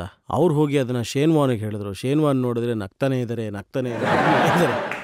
ಶೇನ್ ವಾನ್ ಬಂದು ನನ್ನನ್ನು ಕೇಳಿದ್ರು, ನೀನು ಆ ರೀತಿ ಹೇಳಿದೆ ಅವ್ರಿಗೆ ಅಂತ. ಸೊ ನಾನು ಅವಾಗ ಹೇಳಿದೆ, ಐ ಫೀಲ್ ಹೀಸ್. ಸೊ ಯಾಕಂದರೆ ನೋಡಿ ಸರ್, ಪ್ಲೇಯರ್ಸಿಗೆ ಸ್ಟಮಕ್ ಇರಬಾರ್ದು, ನಮಗೆ ಫ್ಲ್ಯಾಟ್ ಇರಬೇಕು ಯಾವಾಗ್ಲೂ. But anyhow that is one of the thing I said to him. Actually ಮೆಗ್ರಾಗೂ ಕೂಡ ಸಾಕಷ್ಟು ಬೈದಿದ್ರಿ ನೀವು. ಮೆಗ್ರಾ ನನಗೆ ತುಂಬ ರೇಗಿಸ್ತಾ ಇದ್ದೆ ಹೇಳಬೇಕು. ಯಾಕಂದರೆ ನೀವು ಕ್ಲಿಪ್ಪಿಂಗ್ಸ್ ನೋಡ್ಬೋದು ಬೇಕಾದರೆ. ಒಂದೊಂದು ಬಾಲ್ ಹಾಕಬೇಕಾದ್ರೂ ಒಂದಾದ್ಮೇಲೆ ಏನೋ ಒಂದು ಹೇಳೋದು ಮಾಡ್ತಿದ್ದ. ಅವತ್ತು ಆ್ಯಕ್ಚುಲಿ ನಾನು ಬ್ಯಾಟಿಂಗ್ ಕರೆಕ್ಟಾಗಿ ಮಾಡ್ತಾಯಿದ್ದೆ. ಅವನಿಗೆ ಏನೋ ಒಂಥರ ಚಿಂತೆ. ಅದು ಏನಂದರೆ ಟಾಪಲ್ಲಿರೋಂಥ ಬ್ಯಾಟ್ಸ್ಮನ್ ಎಲ್ಲರೂ ನಾವು ಆಲ್ರೆಡಿ ಔಟ್ ಮಾಡೋಗೋಗಿದೆ, ಮತ್ತು ಇವನು ಗೊತ್ತಿಲ್ಲ ಇವನು ಯಾಕೆ ಇಲ್ಲಿ ಬಂದು ಸಿಗಾಕೊಂಡಿದ್ದಾನೆ ಅಂತ. ಸೊ ಆಗ ಅವನು ಪ್ರತಿ ಬಾಲ್ಗೂ ಏನಾದರೂ ಒಂದಾದಮೇಲೆ ಒಂದು ಬಾಲ್ಗೂ ಏನಾದರೂ ಒಂದು ಹೇಳ್ತಾನೆ ಇರ್ತಿದ್ದ. ಸೊ ನಾನು ಅವನು ಏನಾದರೂ ಹೇಳಬೇಕಾಗಿ ಬಂತು, ತಪ್ಪಲಿಲ್ಲ.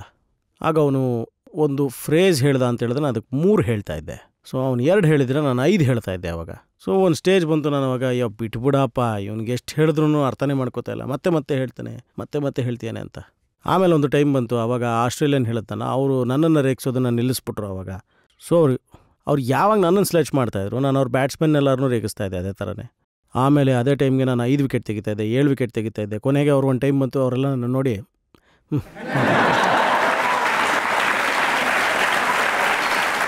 ಹಿಂಗಾಯಿತು ಹೇಳಬೇಕಾದ್ರೆ. ಓಕೆ, ಇದೇ ಕಾರಣಕ್ಕೆ ನೀವು ಆಂಡ್ರೂ ಸೈಮನ್ಗೆ ಮಂಕಿ ಅಂತ ಹೇಳಿದ್ದ? ಇಲ್ಲ ಸರ್, ನಾನು ಹೇಳಿಲ್ಲ. ನಾನು ಹೇಳೇ ಇಲ್ಲ. ಅದು ಅವ್ರು ಅಂದ್ಕೊಂಡಂಥ ಇಮ್ಯಾಜಿನೇಷನ್. ಅವರು ನನ್ನ ಮೇಲೆ ಅದನ್ನು ಆರೋಪ ಮಾಡಿದ್ದು. ಅಂದರೆ ಈಗ ಹೇಗೆ ಅಂದರೆ ನಾನು ಏನಾದರೂ ಒಂದು ಹೇಳಿದೆ ಅಂತ ಪ್ರೂವ್ ಮಾಡೋದಕ್ಕಷ್ಟೇ. ನಾನು ಅವ್ರಿಗೆ ಅದನ್ನು ಹೇಳಿಲ್ಲ. ನಾನು ಅವ್ರಿಗೆ ಹೇಳಿದ್ದು ನಿಮ್ಮ ಅಮ್ಮನ. ಸೊ ನಾನು ಏನು ಹೇಳಕ್ಕೆ ಬಂದಿದ್ದೀನಿ ಅಂತಲೇ ಅವ್ರು ತಿಳ್ಕೊಳ್ದೆ ಹೋದರೆ ಅಲ್ಲ, ಅವ್ರು ಅದಕ್ಕೆ ಕೋಪ ಮಾಡ್ಕೊಂಡ್ರೆ. ನಾನು ಅವ್ರಿಗೆ ಹೇಳಿದ್ದು ನಿಮ್ಮ ತಾಯಿ ಕಣ್ಣು ಕೂಡ ಚೆನ್ನಾಗಿದೆ ಅಂತ.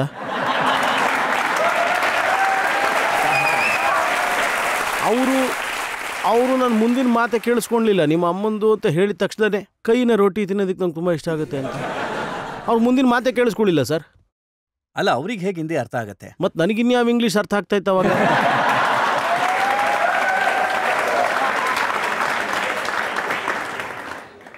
ಆದರೆ ಪಾಕಿಸ್ತಾನದ ಪ್ಲೇಯರ್ಸ್ಗೆ ನಿಮ್ಮ ಪಂಜಾಬ್ ಚೆನ್ನಾಗಿ ಅರ್ಥ ಆಗುತ್ತೆ ಅಂತ ಅನ್ಸುತ್ತೆ. ಖಂಡಿತವಾಗ್ಲೂ ಅವರಿಗೆ ಅರ್ಥ ಆಗುತ್ತೆ. ಒಂದು ಮಾತು ಹೇಳ್ತೀವಲ್ಲ, ಸೊ ಹಾಗಾಗಿ ಅವರಿಗೆ ಅದು ನೀಟಾಗಿ ಅರ್ಥ ಆಗುತ್ತೆ.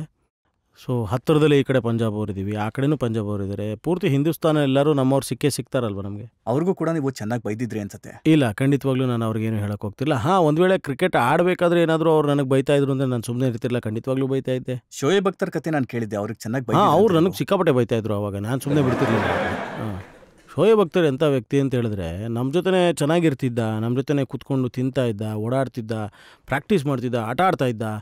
ಊಟ ಅದು ಆಮೇಲೆ ಕುಡಿಯೋದೇನಿಲ್ಲ, ಬರೀ ಊಟ.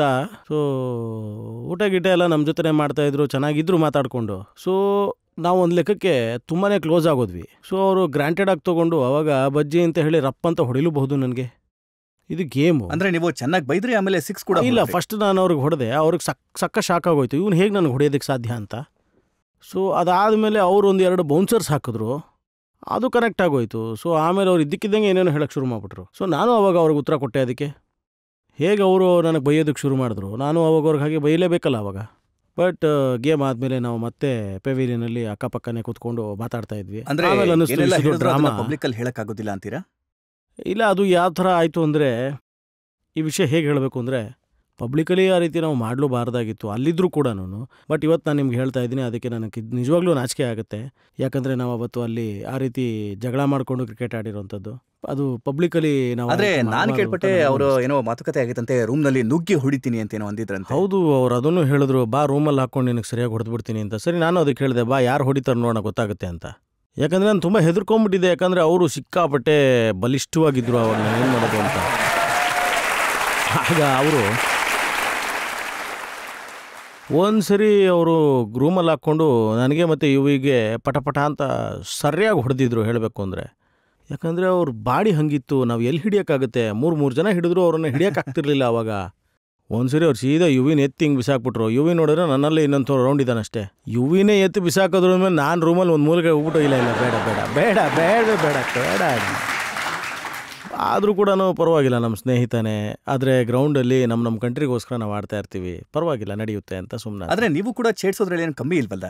ಪಾಕಿಸ್ತಾನದ ಟೀಮ್ ಯಾವಾಗೆಲ್ಲ ಸೋಲ್ತಿತ್ತಲ್ಲ, ಆಗ ನೀವು ಅವರ ಡ್ರೆಸ್ಸಿಂಗ್ ರೂಮ್ ಮುಂದೆ ಹೋಗಿ ಬಾಂಗಡ ಮಾಡ್ತಿದ್ರಿ. ಇಲ್ಲ, ಅದು ಒಂದೇ ಸರಿ ಆಗಿದ್ದು ಹಾಗೆ. ಆವಾಗ ಇಂಡಿಯಾ ಪಾಕಿಸ್ತಾನ ಮ್ಯಾಚ್ ಇತ್ತು 2003ರಲ್ಲಿ, ವರ್ಲ್ಡ್ ಕಪ್ ಮ್ಯಾಚ್. ಅದು ತುಂಬ ಪ್ರೆಷರ್ ಇದ್ದಂಥ ಮ್ಯಾಚ್ಗಳದು. ಒಂದೇ ಮ್ಯಾಚು ನಾನು ಆಡಿದ್ದು ವರ್ಲ್ಡ್ ಕಪ್ಪಲ್ಲಿ ಆವಾಗ ಹೇಳಬೇಕು ಅಂದರೆ. ಮತ್ತು ಆ ಟೈಮಲ್ಲಿ ಯೂಸಫ್ ಯೋಹಾನ ಮತ್ತು ಮೊಹಮ್ಮದ್ ಯೂಸಫ್ ಅವ್ರ ಜೊತೆ ಜಗಳ ಆಗೋಗಿತ್ತು during the lunch break. So ಆಗ ಸಮ್ಹೌ ಒಂಥರ ಫೀಲಿಂಗ್ ಹಾಗೆ ಆಚೆ ಬಂದ್ಬಿಟ್ಟಿತ್ತು ನನಗೆ. ಸೊ 1-on-1 ಥರ ಆಗೋಗಿತ್ತು ಆವಾಗ. ಆ್ಯಕ್ಚುಲಿ ನಾನು ಗೆಲ್ಲಬೇಕು ಅಂತ ಬಹಳ ಎಕ್ಸೈಟೆಡ್ ಆಗೋಗಿದೆ ಆಗ. ಸೊ ಅಲ್ಲಿ ನಮ್ಮ ದೇಸಿ ಮ್ಯೂಸಿಕ್ ರನ್ ಆಗ್ತಿತ್ತು. ಸೊ ನಾನು ಅದಕ್ಕೆ ಡ್ಯಾನ್ಸ್ ಮಾಡೋಕ್ಕೆ ಶುರು ಮಾಡಿಬಿಟ್ಟೆ ಆವಾಗ. ಸೊ ಅಲ್ಲಿ ಎಷ್ಟು ಜನ ಕೂತಿದ್ರಲ್ಲ ಆಡಿಯನ್ಸ್ ಎಲ್ಲ, ಮ್ಯಾಚ್ ನೋಡೋಕೆ ಬಂದಿದ್ದವರು, ಸೊ ಅವ್ರ ಜೊತೆ ಇಂಡಿಯನ್ಸ್ ಜೊತೆ ನಾನು ಕೂಡ ಡ್ಯಾನ್ಸ್ ಮಾಡಿಬಿಟ್ಟಿದ್ದೆ ಆವಾಗ. ಅವತ್ತು ಮ್ಯಾಚ್ ಗೆದ್ದಿದ್ದು ಸಿಕ್ಕಾಬಡೆ ಮಜಾ ಬಂದಿತ್ತು ನಮಗೆಲ್ರಿಗೂ. ಪಾಕಿಸ್ತಾನನ ಸೋಲ್ಸೋದ್ರಲ್ಲಿ ತುಂಬಾ ಮಜಾ ಬರುತ್ತಲ್ಲ sir. For me as A player, ನಿಮಗೆ ಯಾವುದೇ ದೊಡ್ಡ ಟೀಮನ್ನು ಸೋಲ್ಸಿದ್ರು ಕೂಡ ಅಷ್ಟೇ ಮಜಾ ಬರುತ್ತೆ. ಸೊ ಆಗ ಪಾಕಿಸ್ತಾನ ಟೀಮ್ ಏನಿತ್ತು ಬಹಳ ದೊಡ್ಡ ಟೀಮ್ ಆಗಿತ್ತು. ವಸೀಮ್ ಅಕ್ರಮ್, ವಕಾಬ್ ಯೂನಿಸ್, ಇದು ಅವರ ಬೌಲಿಂಗ್ ಲೈನಪ್ಪು. ಸಕೈಮ್ ಮುಸ್ತಾಫ್, ಶೋಯಬ್ ಅಖ್ತರ್, ಇದು ಅವ್ರ ಬೌಲಿಂಗ್ ಲೈನಪ್ಪು. ಆಮೇಲೆ ಬ್ಯಾಟಿಂಗ್ ಲೈನಪ್ಪು ತುಂಬ ಚೆನ್ನಾಗಿತ್ತು. ಸೈಯದ್ ಹನುಮಂತರ್ ಅಂತ ಒಬ್ಬ ಒಳ್ಳೆ ಬ್ಯಾಟ್ಸ್ಮನ್ ಇದ್ದರು ಅವರಲ್ಲಿ. ಸೊ ಅದು ಒಂಥರ ಸ್ಪೆಷಲ್ ಗೇಮ್ ಆಗಿತ್ತು, ಸ್ಪೆಷಲ್ ಮೂಮೆಂಟ್ ಆಗ. ಸೊ ಐ ಫೀಲ್ ಇಂಡಿಯಾ ಪಾಕಿಸ್ತಾನದ ಯಾವಾಗಲೇ ಮ್ಯಾಚ್ ನಡೆದ್ರು ಅಲ್ಲಿ ಪ್ಲೇಯರ್ಸ್ಗಿಂತ ಹೆಚ್ಚಾಗಿ ಮೀಡಿಯಾದವ್ರು ತುಂಬ ಹೈಪ್ ಮಾಡಿಬಿಡ್ತಾರೆ ಆ ಗೇಮ್ನ. ಹೇಗೆ ಅಂದರೆ ಎಂಥ ದೊಡ್ಡ ಮ್ಯಾಚ್ ನಡೀತಾ ಇದೆ ಅಂದರೆ ಇವತ್ತು ಇದಕ್ಕಿಂತ ದೊಡ್ಡ ಮ್ಯಾಚ್ ಇರಲ್ಲ. ಬಟ್ ನನ್ನ ಪ್ರಕಾರ ಹೇಳೋದಿತ್ತು ಅಂದರೆ ಇಂಡಿಯಾ ಎಲ್ಲೆಲ್ಲಿ ಕಾಂಪೀಟ್ ಮಾಡ್ತಾಯಿದೆ ಅಂದರೆ ಇವತ್ತು ಸೌತ್ ಆಫ್ರಿಕಾ, ಆಸ್ಟ್ರೇಲಿಯಾ ಅಥವಾ ಇಂಗ್ಲೆಂಡ್, ಈ 3 ಟೀಮು. ಯಾಕಂದರೆ ಮಿಕ್ಕಿ ಟೀಮ್ಗಳಿಗೆ ಐ ಫೀಲ್ ನಾವು 10 ಮ್ಯಾಚ್ಗಳನ್ನು ಆಡಿದ್ರು ಅವ್ರ ಜೊತೆ ಒಂದು 7 ಸರಿ ಅವ್ರನ್ನ ನಾವು ಗೆದ್ದಿರ್ತೀವಿ. ಆಸ್ಟ್ರೇಲಿಯಾನ ನೀವು ಸ್ಲೆಡ್ಜ್ ಮಾಡಿದ್ರೆ ಜನಗಳಿಗೆ ಇಷ್ಟ ಆಗುತ್ತೆ, ಪಾಕಿಸ್ತಾನದ ಪ್ಲೇಯರ್ಸಿಗೆ ಮಾಡಿದಾಗ ಜನಗಳಿಗೆ ಇಷ್ಟ ಆಗುತ್ತೆ. ಆದರೆ ನೀವು ಶ್ರೀಶಾಂತ್ ಕೆನ್ನೆಗೆ ಯಾಕೆ ಹೊಡೆದ್ರಿ? ಅವ್ರು ಅಷ್ಟೊಂದು ಅಳ್ತಾ ಇದ್ರಲ್ಲ. ಇಲ್ಲ, ಅವ್ರು ತುಂಬಾ ನಾಟಕ ಮಾಡಿದ್ರು ಆ ಟೈಮಲ್ಲಿ.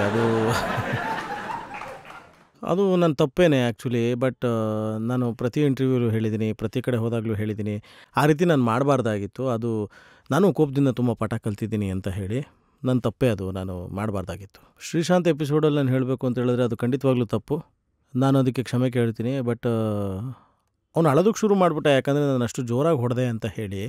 ಆ ಥರ ಏನೂ ಇರಲಿಲ್ಲ. But anyhow that was something much which obviously will everybody will see that Harbhajan Singh ಅದನ್ನು ತಪ್ಪು ಮಾಡಿದ್ದು ಅಂತ ಹೇಳಿ. Yes, I know that. ಇವತ್ತು ಎಲ್ಲರ ಮುಂದೆನೂ ಕೇಳ್ತಾ ಇದ್ದೀನಿ, ಕ್ಷಮೆ ಇರಲಿ, ಮತ್ತೊಂದು ಸರಿ ನಾನು ಯಾವತ್ತೂ ಆ ರೀತಿ ಮಾಡೋದಿಲ್ಲ ಅಂತ. ಮಾಡಬಾರ್ದಾಗಿತ್ತು ನಾನು. ಆದರೆ ಇದನ್ನು ನೀವು ಎಲ್ಲಿ ಕಲ್ತ್ಕೊಂಡ್ರಿ? ಕಲ್ತಿದ್ದೆಲ್ಲಿ ಅಂದರೆ ನೀವು ಕಲೀಲೇ ಇಲ್ವಲ್ಲ ಹಿಂದಿನ ಎಪಿಸೋಡಿಂದನೂ? ಇಲ್ಲ, ಅದಾದ್ಮೇಲೆ ನಾನು ಯಾರಿಗೂ ಹೊಡೆದೇ ಇಲ್ವಲ್ಲ. ಇಲ್ಲ, ಹೊಡಿಲಿಲ್ಲ, ಆದರೆ ಹೊಡೆಯೋದ್ರಲ್ಲಿ ಇದ್ರಿ ಅಂಬತ್ತಿ ರಾಯುಡೆಗೆ. ಇಲ್ಲ ಸರ್, ನಾನು ಅವನಿಗೆ ಹೇಳೋದಕ್ಕೆ ಹೋಗಿದ್ದೆ ಅಷ್ಟೇ. ಅದು ನಾನು ಒಂದು ವೇಳೆ ಅದು ಒಂದು 5-10 ವರ್ಷದ ಹಿಂದೆ ಏನಾದರೂ ಆಗಿದ್ದರೆ ವಿಚಾರ ಬೇರೆ ಥರನೇ ಇರ್ತಿತ್ತು. ಆದರೆ ಬಟ್ ನೋಡಿ, ನೀವು ಒಂದು ಸರಿ ಗ್ರೌಂಡಲ್ಲಿ ಆಟ ಆಡ್ತಿರ್ಬೇಕಾದ್ರೆ ಬಹಳಷ್ಟು ಸಾರಿ ನೀವು ಮಿಸ್ಫೀಲ್ಡ್ ಮಾಡಿದಾಗ ಬೇರೆ ಪ್ರಾಬ್ಲಮ್ ಆಗುತ್ತೆ. ನಾನು ಬೈಸ್ಕೊಂಡಿದ್ದೀನಿ, ತುಂಬ ಸರಿ ಬೈಸ್ಕೊಂಡಿದ್ದೀನಿ ಬೌಲರ್ಸಿಂದ. ಇಲ್ಲಿ ನೋಡಿ, ಈ ಯಂಗ್ಸ್ಟರ್ಸ್ ಏನು ಕೂತಿದಾರಲ್ಲ, ಇವರಿಗೂ ಕೂಡ ಅಡ್ವೈಸ್ ಮಾಡೋದೇನೆಂದರೆ, ಸೊ ಎಫರ್ಟ್ಸ್ ಏನು ಹಾಕ್ತೀವಿ ಅದು ಎಲ್ಲರೂ ಹಾಕ್ತೀವಿ. ಬಟ್ ಒಂದು ಹೀಟ್ ಆಫ್ ದಿ ಮೂಮೆಂಟ್ ಅಂತ ಇರುತ್ತಲ್ಲ, ಅದು ನೀವು ಇದು ಬಾಲ್ನ ಹಿಡಿಲೇಬೇಕಾಗಿತ್ತು. ಬಾಲರ್ ಅದನ್ನು ರಿಯಾಕ್ಟ್ ಮಾಡಬಾರ್ದು. ಒಂದು ವೇಳೆ ಬಾಲರ್ ಹೇಳ್ದ ಅಂತ ಹೇಳಿದ್ರೆ ಫೀಲ್ಡರ್ ರಿಯಾಕ್ಟ್ ಮಾಡಬಾರ್ದು. ಆಗುತ್ತೆ ಒಮ್ಮೊಮ್ಮೆ ಹಾಗೆ. ಕೆಲವೊಮ್ಮೆ ಹೋಗ್ತೀವಿ ಡ್ರೆಸ್ಸಿಂಗ್ ರೂಮಲ್ಲಿ ಮಾತಾಡ್ತೀವಿ, ಏನು ಈ ರೀತಿ ನೀನು ಬಿಟ್ಬಿಟ್ಟಿಯಲ್ಲ ಅಂತ. ಹಿಡಿಬೇಕಿತ್ತು, ಓಕೆ ಪರವಾಗಿಲ್ಲ ಬಿಡು, ಏನು ತೊಂದರೆ ಇಲ್ಲ, ನೋಡ್ಕೊಳ್ಳೋಣ.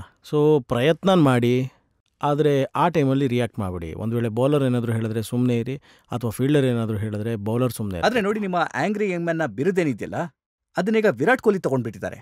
ಅವ್ರು ತುಂಬ ಕೋಪ ಮಾಡ್ಕೋತಾರೆ. ಆದರೆ ಸರ್ ನೋಡಿ, ಈ ಆಂಗ್ರಿ ಯಂಗ್ ಮೆನ್ನ ಬುಕ್ ಅಂತ ಹೇಳ್ತಿದ್ರು ಅಥವಾ ಬೇರೆ ಏನೋ ಹೇಳ್ತಿದ್ರು, ಅದು ಜೆನ್ಯೂನ್ ಆಗಿತ್ತು ಅಷ್ಟೇ. ನೋಡಿ, ಇವಾಗ ಜೆನ್ಯೂನ್ ಆಗಿ ಯಾರಿರ್ತಾರೆ ಅವರಿಗೆ ಅಷ್ಟೇ ಜೆನ್ಯೂನ್ ಆಗಿ ಕೋಪ ಬರ್ತಿರುತ್ತೆ. ಅದನ್ನು ಏನೂ ಮಾಡೋದಕ್ಕಾಗಲ್ಲ. ಕರೆಕ್ಟ್ ಅದು.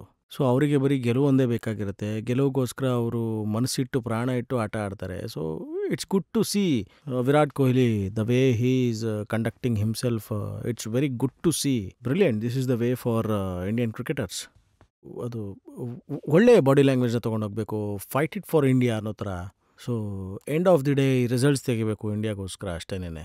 ಆ ಸ್ಪಿರಿಟ್ ಇರಲೇಬೇಕು ಎಲ್ರಿಗೂ. ಅದನ್ನು ವಿರಾಟ್ ಕೊಹ್ಲಿ ಅವರು ನನ್ನಿಂದ ಕಲ್ತಿದ್ದಾರೋ ಅಥವಾ ಅವರೊಳಗೆ ಆ ಒಂದು ಅಗ್ರೆಸಿವ್ ಇದೆಯೋ. So which is I feel a great sign for Indian cricket to take Indian cricket to different heights. ಆದರೆ ಸಾಕಷ್ಟು ಜನ ಸಲಹೆ ಕೊಡ್ತಾರೆ ಇಷ್ಟೊಂದು ಅಗ್ರೆಸಿವ್ ಆಗೋದು ಒಳ್ಳೇದಲ್ಲ ಅಂತ. ಸರಿ, ಇದು ನೋಡಿ, ಎಲ್ರಿಗೂ ಇದೊಂದು ಲಿಮಿಟ್ ಅಂತ ಇರುತ್ತೆ. ಎಲ್ರಿಗೂ ಗೊತ್ತಿರೋ ವಿಚಾರನೇ ಕೋಪ ಅನ್ನೋದು. ಅದಕ್ಕೆ ಮೇಲೂ ಆ ಲಿಮಿಟ್ನ ಕ್ರಾಸ್ ಮಾಡಿದ್ರೆ, ಎಲ್ರಿಗೂ ಗೊತ್ತಿದ್ಲ ಒಂದು ಹಾಡು, ಕಾಲವನ್ನು ತಡೆಯೋಕೆ ಯಾರೂ ಇಲ್ಲ, ಗಾಳಿಯನ್ನು ಹಿಡಿಯೋದು ಎಲ್ಲೂ ಇಲ್ಲ ಅನ್ನೋ ಥರ. ಹಾಗಾಗೋಗುತ್ತೆ ಅಷ್ಟೇ. ಬಟ್ ಓವರ್ ದ ಲಿಮಿಟ್ ಏನೂ ಆಗಬಾರ್ದು, ಊಟ ಕೂಡ ಮಾಡಬಾರ್ದು ಅಂತ ಹೇಳ್ತಾರೆ. ಯಾಕಂದರೆ ಅದು ಕೂಡ ಡೈಜೆಷನ್ ಆಗಲ್ಲ. ಸೊ ಹಾಗಾಗಿ ಅಗ್ರೆಷನ್ ಕೂಡ ಅಷ್ಟೇ ಇಟ್ಕೋಬೇಕು. ಅದು ನಿಮಗೆ ಎಷ್ಟು ಕೆಲಸಕ್ಕೆ ಬರುತ್ತೋ ಅಷ್ಟೇ. ಇಲ್ಲ, ನೀವು ನಿಜಕ್ಕೂ ಬಹಳ ಒಳ್ಳೆ ಮಾತು ಹೇಳಿದ್ರಿ. ವಿರಾಟ್ ಕೊಹ್ಲಿ ಎಂಥ ಆಟಗಾರ ಅಂತಂದ್ರೆ ಇಂಡಿಯನ್ ಕ್ರಿಕೆಟ್ ಸ್ಟ್ಯಾಂಡರ್ಡ್ನ ಮೇಲಕ್ಕೆ ತಂದಿದ್ದಾರೆ ಅವರು. ಮತ್ತೆ ನೀವು ಕೂಡ ತುಂಬಾನೇ ಕಾಂಟ್ರಿಬ್ಯೂಟ್ ಮಾಡಿದ್ದೀರಾ. ಮತ್ತೆ ಸದ್ಯಕ್ಕೆ ನೀವು ಎಲ್ರಿಗಿಂತ ಸೀನಿಯರ್ ಆಟಗಾರ. ಮತ್ತೆ ವಿರಾಟ್ ಕೊಹ್ಲಿ ಹೀಗೆ ಅಗ್ರೆಸಿವ್ ಆಗಿ ಆಟ ಆಡ್ಲಿ ಅಂತ ಬಯಸ್ತಾರೆ. ಜನತೆಯಿಂದ ಯಾರಾದರೂ ಪ್ರಶ್ನೆ ಕೇಳೋದಕ್ಕೆ ಇಷ್ಟಪಡ್ತೀರಾ? ಸರ್, ನಮಗೆ ಗೊತ್ತಿರೋ ಹಾಗೆ ನೀವೊಬ್ಬ ಒಳ್ಳೆ ಬ್ಯಾಟ್ಸ್ಮನ್ ಹಾಗೆ ಬೌಲರ್ ಕೂಡ. ಆದರೆ ನಿಮಗೆ ಯಾವ್ದು ಇಷ್ಟ, ಬೌಲಿಂಗ್ ಮಾಡೋದಾ ಅಥವಾ ಬ್ಯಾಟಿಂಗ್ ಆಡೋದಾ? ಇದೇ ನನ್ನ ಪ್ರಶ್ನೆ sir. Say I'm a bowler first, who can bat, and I improved a lot later.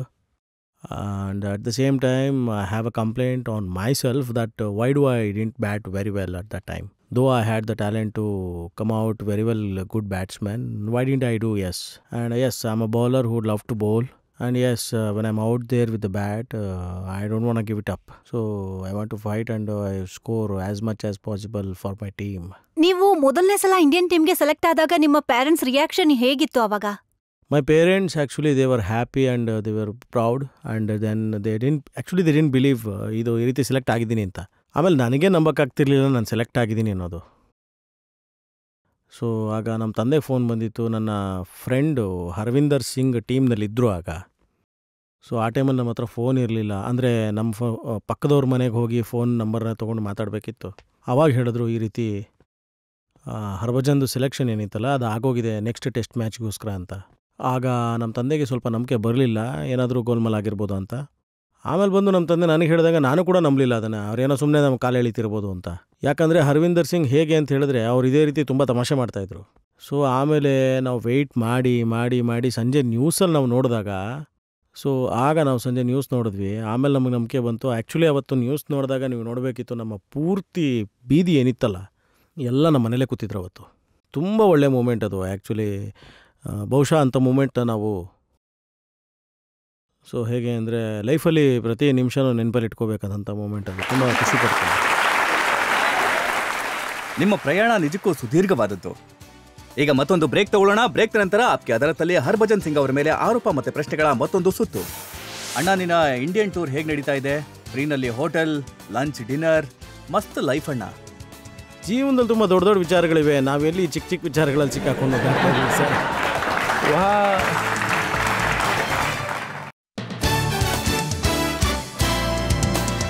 Welcome back. ನಾವಿವತ್ತು ಆಪ್ಕೆ ಅದರತ್ತಲ್ಲಿ ಮೊಕದ್ದಮೆ ನಡೆಸ್ತಾ ಇದ್ದೇವೆ ಕ್ರಿಕೆಟ್ ಜಗತ್ತಿನ ತಾರೆ ಹರ್ಭಜನ್ ಸಿಂಗ್ ಅವರ ಮೇಲೆ. ಆಪ್ಕೆ ಅದರತ್ತಲ್ಲಿ ಮುಂದಿನ ಆರೋಪ. ಆಪ್ಕಿ ಅದಾಲತ್ನಲ್ಲಿ ಕ್ರಿಕೆಟ್ ಸ್ಟಾರ್ ಹರ್ಭಜನ್ ಸಿಂಗ್ ಅವ್ರ ಮೇಲಿರುವ ಆರೋಪವೆಂದರೆ ಇವರು ಹೊಸ ಕಾಂಟ್ರವರ್ಸಿ ಕ್ರಿಯೇಟ್ ಮಾಡ್ಕೋತಾರೆ ಎಂಬುದು. ನೋಡಿ, ನಾವಿಷ್ಟೊತ್ತು ಮಾತಾಡ್ತಾ ಇದ್ವಿ ಕ್ರಿಕೆಟ್ನ ಬಗ್ಗೆ, ಕ್ರಿಕೆಟ್ನ ಮೈದಾನದ ಬಗ್ಗೆ. ಆದ್ರೆ ನೋಡಿ, ಅನಿಲ್ ಕುಂಬ್ಳೆ ಅವರು ಒಂದು ಫೋಟೋ ಅಪ್ಲೋಡ್ ಮಾಡಿದ್ದಾರೆ ಟ್ವಿಟರ್ನಲ್ಲಿ. ಅದರಲ್ಲಿ ಎಲ್ಲ ಆಟಗಾರರು ತುಂಬಾ ಯಂಗಾಗಿ ಕಾಣಿಸ್ತಾ ಇದ್ದಾರೆ. ಸಚಿನ್ ತೆಂಡೂಲ್ಕರ್ ಆಗಿರ್ಬೋದು. ಸರ್, ನಾನು ಇವಾಗಲೂ ಯಂಗಾಗಿ ಇದ್ದೀನಿ ಅಲ್ಲಿ ನೋಡಿ. ಇಲ್ಲಿ ನಾನು ಬಿದ್ದೋಗ್ತಾ ಇದ್ದೀನಿ ಸರ್. ಈಗಲೂ ಹೆಂಗಾಗಿದ್ದೀನಿ ಸರ್, ತರ ಕಾಣಿಸ್ತಾ ಇದ್ದೀರಾ? ಹೌದು, ಮನಸ್ಸು ಈಗಲೂ ಮಗುನೇ ಸರ್. ಅಲ್ಲಿ ಪಾರ್ಥಿವ್ ಪಟೇಲ್ ಅವರು ಒಂದು ಕಮೆಂಟ್ ಅನ್ನ ಹಾಕ್ತಾರೆ, ಅದಕ್ಕೆ ನೀವು ಬರೀತೀರಾ, ಪಾರ್ಥಿವ್ ನೀನಂತೂ ಕಂದನ್ ತರ ಕಾಣ್ತಾ ಇಲ್ಲ. ಪಾರ್ಥಿವ್ ಇದ್ದಿದ್ದೇ ಹಾಗೆ ನೋಡಿ. ಇಲ್ಲಿ ಈ ಹುಡುಗ ಇದನ್ನ, ಚಿಕ್ಕ ಹುಡುಗ, ಇವನ್ ಥರನೇ ಇದ್ದ ಅವನವಾಗ. ಆಮೇಲೆ ಅವನು ಎಷ್ಟು ದೊಡ್ಡ ಅವ್ರ ಜೊತೆಗೆಲ್ಲ ಕೂತಿದ್ದಾಗ ನಾನು ಹೇಳ್ತಾ ಇದ್ದೆ, ಲುಕ್ ಅಟ್ ಯು, ನೀನೊಂಥರ ಚಿಕ್ಕ ಮಗು ಥರ ಇದೆಯಾ. ಚೂಸಿ ಅಂದರೆ ದೊಡ್ಡ ಚಿಕ್ಕ ಮಗು ಅಂತ ಅರ್ಥ. ಅವನು ಹಾಗೆ ಕಾಣಿಸ್ತಾ ಇದ್ದ. ನೋಡಿ, ನೀವು ಹೊಸ ರೀತಿ ಹುಡ್ಕೊಂಡಿದ್ದೀರಾ ಟ್ವಿಟರ್ ಅಲ್ಲಿ. ಒಬ್ಬ ವ್ಯಕ್ತಿ ನಿಮ್ಗೆ ತಮಾಷೆ ಮಾಡ್ತಾನೆ, ಯಾಕಂದ್ರೆ ಆಗ ನಿಮ್ಮನ್ನ ಟೀಮ್ನಲ್ಲಿ ತಗೊಂಡಿರ್ಲಿಲ್ಲ ನಿಮ್ಮನ್ನ, ಮತ್ತೆ ನೀವು ಬೆಂಚಲ್ಲಿ ಕೂತಿದ್ರಿ. ಮತ್ತೆ ಅವರು ಟ್ವೀಟ್ ಮಾಡ್ತಾರೆ, ಅಣ್ಣ ನಿನ್ನ ಇಂಡಿಯನ್ ಟೂರ್ ಹೇಗ್ ನಡೀತಾ ಇದೆ, ಫ್ರೀನಲ್ಲಿ ಹೋಟೆಲ್, ಲಂಚ್, ಡಿನ್ನರ್, ಮಸ್ತ್ ಲೈಫ್ ಅಣ್ಣ. ಸರ್ ನೋಡಿ ಸರ್, ಅವ್ರಿಗೆ ಅನ್ಸುತ್ತೆ ನಾವು ತುಂಬ ಚೆನ್ನಾಗಿದ್ದೀವಿ ಅಂತ. ಬಟ್ ಅವತ್ತಿನ ದಿನ ಹೇಳಬೇಕು ಅಂದರೆ ನನಗೆ ಆಟ ಆಡೋದಕ್ಕೆ ಅವಕಾಶ ಸಿಗದೇ ಇದ್ದಾಗ ನಾನು ಬೆಂಚಲ್ಲಿ ಕೂತ್ಕೋಬೇಕಾಗಿತ್ತು. ನನ್ನ ಟೀಮ್ಗೋಸ್ಕರ ಆಡದೇ ಇದ್ದಂಥ ದಿನ. ಯಾಕಂದರೆ ನನ್ನ ಕೆಲಸ ಇದ್ದಿದ್ದು ಗ್ರೌಂಡ್ನ ಒಳಗೆ, ಗ್ರೌಂಡ್ನ ಈಚೆ ಅಲ್ಲ. ಗ್ರೌಂಡಿನ ಆಚೆ ಅಂದಮೇಲೆ ನಾನು ಮನೇಲಿ ಕೂತಿದ್ದೀನೋ ಅಥವಾ ಬೇರೆ ಎಲ್ಲಾದರೂ ಕಡೆ ಕೂತಿದ್ದೀನೋ ನನಗೆ ಅದು ಸೇಮೇನೆ. ಅಂದರೆ ಆ ನೋವು ಎಷ್ಟರ ಮಟ್ಟಿಗೆ ನನ್ನ ಕಾಡಿರುತ್ತೆ, ಎಷ್ಟು ನನಗೆ ಅದನ್ನು ಬೇಜಾರಾಗಿರುತ್ತೆ ನೋಡಿ. ನಮ್ಮೆಲ್ರಿಗೂ ಗೊತ್ತಾಯ್ತು. ಏನು ಹೇಳಿದ್ದೆ ನಾನು? ನೀವು ಹೇಳಿದ್ರಿ ಆನೆ ನಡ್ಕೊಂಡು ಹೋಗ್ಬೇಕಾದ್ರೆ 1,000 ನಾಯಿ ಬೊಗಳುತ್ತೆ.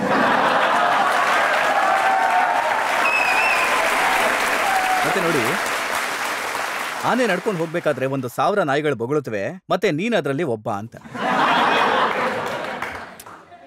ಸರಿ ನೋಡಿ, ಅವರೆಲ್ಲ ನನಗೆ ನನ್ನ ಸೆಂಟಿಮೆಂಟ್ಸ್ನ ಹರ್ಟ್ ಮಾಡಿಬಿಟ್ಟಿದ್ರು.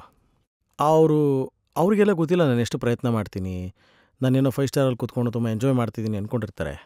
ಆಮೇಲೆ ನಾನು 5 ಸ್ಟಾರ್ ಊಟ ಮಾಡೋದಕ್ಕೆ ತುಂಬ ಶೋಕಿ ಇದೆ. ಆಮೇಲೆ ಇನ್ನೊಂದು ವಿಚಾರ, ಅವ್ರಿಗೆ ಇದು ಯಾವುದೂ ಗೊತ್ತಿಲ್ಲ. ನಾನು ಫ್ಯಾಮಿಲಿಯಿಂದ ದೂರ ಇದ್ದೀವಿ, ನಾನು ನನ್ನ ಕುಟುಂಬದಿಂದ ದೂರ ಇದ್ದೀನಿ, ನಾನು ಹೆಂಡತಿಯಿಂದ ದೂರ ಇದ್ದೀನಿ, ನನ್ನ ಅಣ್ಣ ತಮ್ಮಂದಿಂದ ದೂರ ಇದ್ದೀನಿ. ಮತ್ತು ನಾನಲ್ಲಿ ಕ್ರಿಕೆಟ್ ಆಡೋದಕ್ಕೆ ಅಂತ ಹೋಗ್ತಾ ಇದ್ದೀನಿ, ಅಲ್ಲಿ ನನಗೆ ಅವಕಾಶ ಸಿಗ್ತಾ ಇಲ್ಲ. ಇಟ್ ಈಸ್ ಫೈನ್, ನಾನು ಸೆಲೆಕ್ಟ್ ಆಗ್ತಾ ಇಲ್ಲ ಫಸ್ಟ್ 11ಅಲ್ಲಿ. ಬಟ್ ಅವ್ರಿಗೆ ಯಾರಿಗೂ ಗೊತ್ತಿಲ್ಲ ನಾನು ಜಿಮ್ಮಲ್ಲಿ ಎಷ್ಟು ವರ್ಕೌಟ್ ಮಾಡ್ತಾಯಿದ್ದೀನಿ, ನಾನು ಗ್ರೌಂಡಲ್ಲಿ ಎಷ್ಟು ವರ್ಕೌಟ್ ಮಾಡ್ತಾಯಿದ್ದೀನಿ, just to get on to the park and show my talent and win game for India. ಅದಕ್ಕೂ ಮೇಲೆ ಈ ರೀತಿ ಯಾವುದಾದ್ರೂ ಕಮೆಂಟ್ ನೋಡಿದಾಗ ನನಗೊಂದೊಂದು ಸರಿ ಊರ್ದು ಬಿಡುತ್ತೆ ಸರ್. ಮೇ ಬಿ ನಾನು ಈ ಥರ ರಿಯಾಕ್ಟ್ ಮಾಡಬಾರ್ದು, ಅವರಿಗೆ ಗೊತ್ತಿಲ್ಲ, ಬಟ್ ಆಗುತ್ತೆ. ಮತ್ತೆ ರಿಯಾಕ್ಟ್ ಮಾಡಿ ನಿಮಗೆ ಮರ್ತೇ ಹೋಗಿದೆ. ಜೀವನದಲ್ಲಿ ದೊಡ್ಡ ದೊಡ್ಡ ವಿಚಾರಗಳು ನಡೀತಾವೆ ಸರ್, ಇದು ಯಾವುದೋ ಚಿಕ್ಕ ಚಿಕ್ಕ ವಿಚಾರಗಳಲ್ಲಿ ಎಲ್ಲಿ ಸಿಕ್ಕಾಕೊಳ್ಳೋ ಟೈಮ್ ಇರುತ್ತೆ ಸರ್.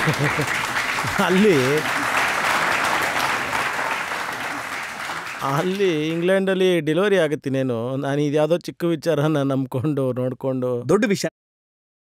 ದೊಡ್ಡ ವಿಷಯನ ನಿಮ್ಗೆ ಹೇಳ್ತೀನಿ. ನೀವೊಂದು ಒಳ್ಳೆ ಕೆಲಸ ಮಾಡಿದ್ದೀರಾ. ಮದುವೆನಲ್ಲಿ ಶೂಟ್ ಮಾಡಿದ್ರಿಂದಾಗಿ ಒಬ್ರು ಸಾಯ್ತಾರೆ, ಮದುವೆನಲ್ಲಿ ಮೆರವಣಿಗೆ ಹೋಗ್ಬೇಕಾದ್ರೆ ಶೂಟ್ ಮಾಡಿದ್ರಿಂದ ಒಬ್ರು ಸಾಯ್ತಾರೆ. ಹೇಳಿ, ಅದೊಂದು ದುರ್ಘಟನೆಯಾಗಿತ್ತು, ಅದಕ್ಕೆ ನೀವು ಟ್ವೀಟ್ ಮಾಡ್ತೀರಿ. ಆದರೆ ಇದಕ್ಕೆ ನೀವು ಪಂಜಾಬಿ ಸಿಂಗರ್ನ ಕಾರಣ ಅಂತ ಹೇಳ್ತೀರಿ. ಬಹಳಷ್ಟು ವಿಚಾರಗಳು ಇಲ್ಲಿ ನಡೆಯುತ್ತೆ ಇದೇ ರೀತಿನೇ. ಆಮೇಲೆ ಇಲ್ಲೇನು ಶೂಟ್ ಮಾಡಿಬಿಡ್ತಾರೆ ಮೇಲಕ್ಕೆ, ಆಮೇಲೆ ನೋಡ್ತಾರೆ ಮೇಲೆ ಎಷ್ಟು ಹಣ್ಣು ಬಿದ್ದಿವೆ ಅಂತ. ಅದು ನನ್ನ ಪ್ರಕಾರ ನೋಡಿದ್ರೆ ಸರ್, ಇದು ಆಗಬಾರ್ದು ಯಾವತ್ತೂ. ಇದು ನನ್ನ ಪರ್ಸ್ನಲ್ ಒಪಿನಿಯನ್. ಯಾಕಂದರೆ ಅದು ನೀವು ನಡೀತಾ ಇದ್ದೀರಾ, ಕುಣಿತಾ ಇದ್ದೀರಾ ಅಂದರೆ ಯಾರ ಕೈ ಬೇಕಾದರೂ ಸಿಗುತ್ತೆ ನಿಮ್ಗೆ. ಅವಾಗ ಆ ಟೈಮಲ್ಲಿ ಏನೂ ತೊಂದರೆ ಆಗದೇ ಇರ್ಬೋದು. ಆದರೆ ಘಟನೆ ಆಗಿತ್ತಲ್ಲ ಅಲ್ಲಿ, ಅವತ್ತು ಒಂದು ಮಗು ಚಿಕ್ಕದಾಗಿ ಅಳ್ತಾ ಇತ್ತಲ್ಲಿ, ಮತ್ತು ತಾಯಿಗೆ ಗುಂಡೆಟ್ಟು ಬಿದ್ದಿತ್ತು, ಅವಳು ಬದುಕೇ ಇಲ್ಲ. ನನ್ನ ಮನಸ್ಸು ಎಷ್ಟು ಎಮೋಷ್ನಲ್ ಅಂತ ಹೇಳಿದ್ರೆ ನನಗೆ ಒಂಥರ ಅನಿಸ್ಬಿಡ್ತು. ಆಮೇಲೆ ಪೂರ್ತಿ ದಿನ ನಾನು ಆ ಝೋನಿಂದ ಈಚೆ ಬರೋಕ್ಕೆ ಆಗಿರಲಿಲ್ಲ. ಆಮೇಲೆ ಕೆಲವೊಂದು ಈ ಥರ ವಿಚಾರಗಳನ್ನು ನೋಡಿ ಅನ್ಕೊತಾ ಇರ್ತೀನಿ, ಇದು ಹೇಗೆ ತಪ್ಪಾಗೋದಕ್ಕೆ ಸಾಧ್ಯ ಅಲ್ಲ. ಒಂದು ವೇಳೆ ಖುಷಿಯಿಂದ ಹೊರಟೋಗಿದ್ರೆ ಅಮ್ಮ ತಾಯಿ, ಮತ್ತು ಅವ್ರ ಜೊತೆಗೆ ಈ ರೀತಿ ಯಾಕಾಗುತ್ತೆ. ಮತ್ತು ನಾನು ಸಿಂಗರ್ಸಿಗೆ ಹೇಳಿದ್ದೆ, ಅವರನ್ನೇ ದೂಷಣೆ ಮಾಡಿದ್ದೆ. ಆದರೆ ಎಲ್ಲೋ ಒಂದು ಕಡೆ ಅವರು ಇದಕ್ಕೆ ಪರೋಕ್ಷವಾಗಿ ಅಟ್ಯಾಚ್ ಆಗಿದ್ದಾರೆ ಅಂದರೆ ತಪ್ಪಾಗೋದಿಲ್ಲ. ಯಾಕೆ ಇದ್ರ ಬಗ್ಗೆ ಒಂದು ಹಾಡುಗಳನ್ನು ಮಾಡಲ್ಲ ನೀವು?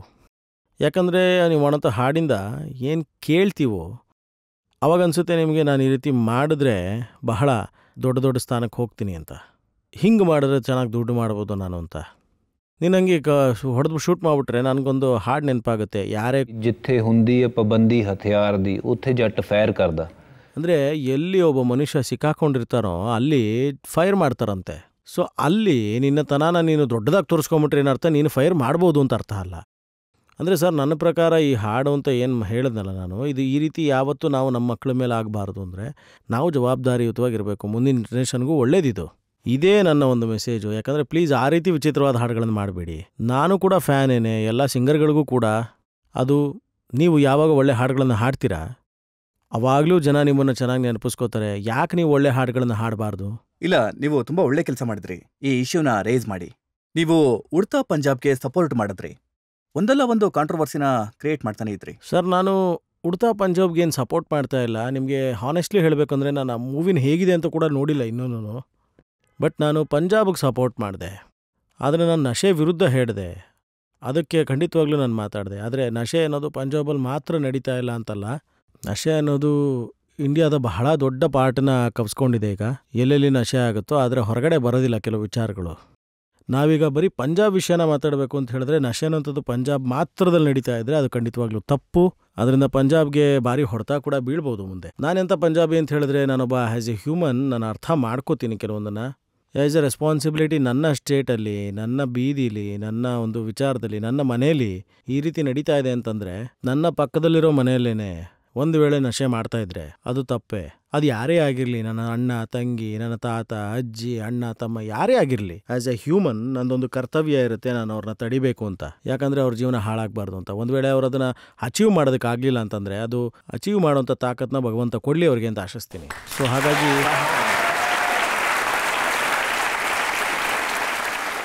ಸರ್ ನಾನು ಹ್ಯುಮ್ಯಾನಿಟಿಗೆ ಬೆಲೆ ಕೊಡೋಂಥವನು. ಈಗ ಉಡ್ತಾ ಪಂಜಾಬ್ ಫಿಲಮ್ ಆಗಿರ್ಬೋದು ಅಥವಾ ಅದರಲ್ಲಿ ಏನೋ ನಡೆದಿರೋವಂಥದ್ದು, ಪಂಜಾಬಲ್ಲಿ ನಡೀತಿರೋಂಥ ವಿಚಾರಗಳನ್ನು ತೋರಿಸಿರಬಹುದು, ಅಲ್ಲೇನು ನಡೀತಾ ಇದೆ ಅಂತ ಎಲ್ಲ ಅದನ್ನೆಲ್ಲ.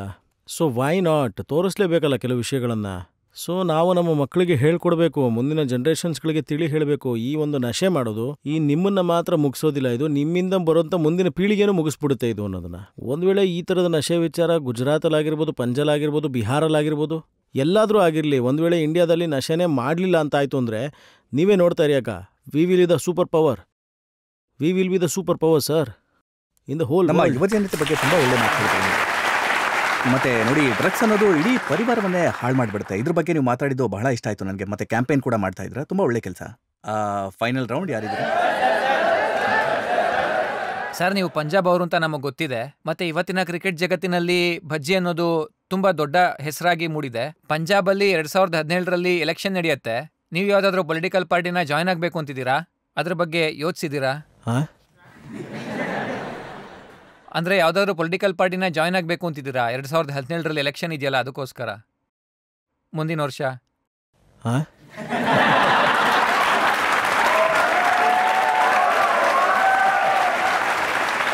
ನಿಮಗೆ ಉತ್ತರ ಸಿಕ್ಕಿದೆ ಅನ್ಸುತ್ತೆ. ನೀವು ನಿಮ್ಮ ವೈಫ್ನ ಮೊದಲನೇ ಬಾರಿ ಭೇಟಿಯಾದಾಗ ಆ ಇಂಪ್ರೆಷನ್ ಹೇಗಿತ್ತು ಅಂತ ಹೇಳ್ತೀರಾ? ನಿಮಗೆ ಶೇರ್ ಮಾಡೋದಕ್ಕೆ ಇಷ್ಟ ಇದ್ರೆ ಹೆಂಗೆ ಕೇಳ್ಬಿಡ ಗುರು, ಪ್ರಶ್ನೆ ಕೇಳ್ಬಿಟ್ಟು ಹಿಂಗೆ ಅನ್ಕೊಂಡಲ್ಲ ಕೊನೆಗೆ. ಅಲ್ಲ ಸರ್, ಆಗಿಂದ ಇಲ್ಲಿ ಕೂತು ಕೂತು ಬೆನ್ನೋಗ್ತಾ ಇದೆ, ಅದಕ್ಕೆ ಏನೋ ಕೇಳಿದೆ ಅಷ್ಟೇ. ಪರವಾಗಿಲ್ಲ ಬಿಡು, ಈ ರೀತಿ ಎಲ್ಲ ನೋಡ್ಬೇಕು ಅವಾಗವಾಗ. Thank you sir. ಸ್ವಲ್ಪ ಬೇರೆನೋ ನೋವ್ಲಿ ತಗೋ ಜೊತೆಲಿ. ಅಲ್ಲ, ನಿನ್ನ ಪ್ರಶ್ನೆ ಹೇಗಿತ್ತು ಅಂತ ಹೇಳಿದ್ರೆ ನಿನ್ನ ಹೆಂಡತಿ ಮಾಡ್ಕೊಬಿಡ್ಬೇಕು ಅಷ್ಟೇ ನೀನು ಕೇಳ್ತಿರೋದಕ್ಕೆ. ಮತ್ತು ಅದಕ್ಕೋಸ್ಕರ ಫಸ್ಟ್ ಇಂಪ್ರೆಷನ್ ಇದು ಅವ್ರಿಗೆ ಏನಿತ್ತು ನನ್ನ ಬಗ್ಗೆ ಫಸ್ಟ್ ಇಂಪ್ರೆಷನ್ ಅದನ್ನು ಯೋಚನೆ ಮಾಡಬೇಕಾದಂಥದ್ದು. ಯಾಕಂದರೆ ನನಗಂತೂ ಚೆನ್ನಾಗೇ ಇತ್ತು, ನಾನಂತೂ ಯೋಚನೆ ಮಾಡ್ಕೊಂಡು ಹೋಗಿದ್ದೆ ನಾನು ಹೆಂಡತಿ ಮಾಡ್ಕೋಬೇಕು ಅಂತ.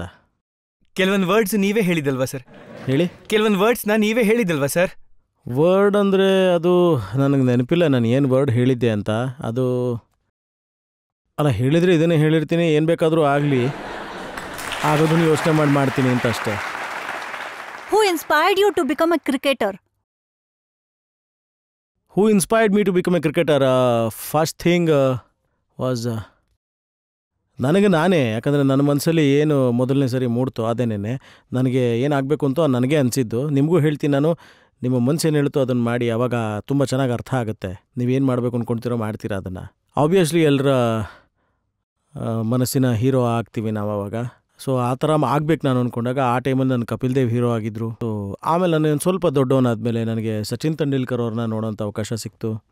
ಸೊ ಅದೇ ರೀತಿ ಮುಂದೆ ಆಡ್ತಾ ನನಗೆ ಅನ್ಸಕ್ಕೆ ಶುರುವಾಯಿತು, ನಾನು ಇವ್ರ ಥರನೇ ಆಟ ಆಡ್ಬೋದು, ಇವ್ರ ಥರನೇ ಒಂದಲ್ಲ ಒಂದಿನ ನಾನು ಆಗ್ಬೋದು, ಇಂಡಿಯನ್ ಕ್ರಿಕೆಟ್ ಟೀಮಲ್ಲಿ ನಾನು ಆಟ ಆಡ್ಬೋದು ಒಂದಲ್ಲ ಒಂದಿನ ಅಂತ. So yes, it was myself one who wanted to play cricket. So yes, and without my parents' support and guidance and my coaches, so I would have not reached where I have reached here today. I'm very grateful to them. Thank you so much, sir. ನಿಮಗೇನನ್ಸುತ್ತೆ Indian cricket ಟೀಮ್ಗೆ ಈ best captain ಯಾರು ಅಂತ? MS ಧೋನಿನಾ ಅಥವಾ ವಿರಾಟ್ ಕೊಹ್ಲಿನಾ? ಯಾಕಂದ್ರೆ ಇಬ್ರು ತುಂಬಾ different ಆಗಿದ್ದಾರೆ. ಒಬ್ರು ಪೂರ್ತಿಯಾಗಿ ಕಾಮ್ ಮತ್ತೆ ಕೂಲ್ ಆಗಿದ್ದಾರೆ, ಮತ್ತೆ ಇನ್ನೊಬ್ರು ಅಗ್ರೆಸಿವ್ ನೇಚರ್ ಅವರು. ಸೊ ನಿಮ್ಮ ಒಪಿನಿಯನ್ ಏನು? ನೋಡಿ, ನನ್ನ ಒಪಿನಿಯನ್ ಏನಂತ ಹೇಳಿದ್ರೆ ಅದನ್ನು ನಾನು ನಿಮಗೆ ಈ ರೀತಿ ಹೇಳೋದಕ್ಕೆ ಇಷ್ಟಪಡ್ತೀನಿ. ಅದು ಮಹೇಂದ್ರ ಸಿಂಗ್ ಧೋನಿ ಆರ್ ವಿರಾಟ್, ಇಬ್ಬರು ಬೇರೆ ಬೇರೆ ಕ್ಯಾರೆಕ್ಟರ್ಸು, ಇಬ್ಬರು ಬೇರೆ ಬೇರೆ ಡಿಫ್ರೆಂಟ್ ಪ್ಲೇಯರ್ಸು.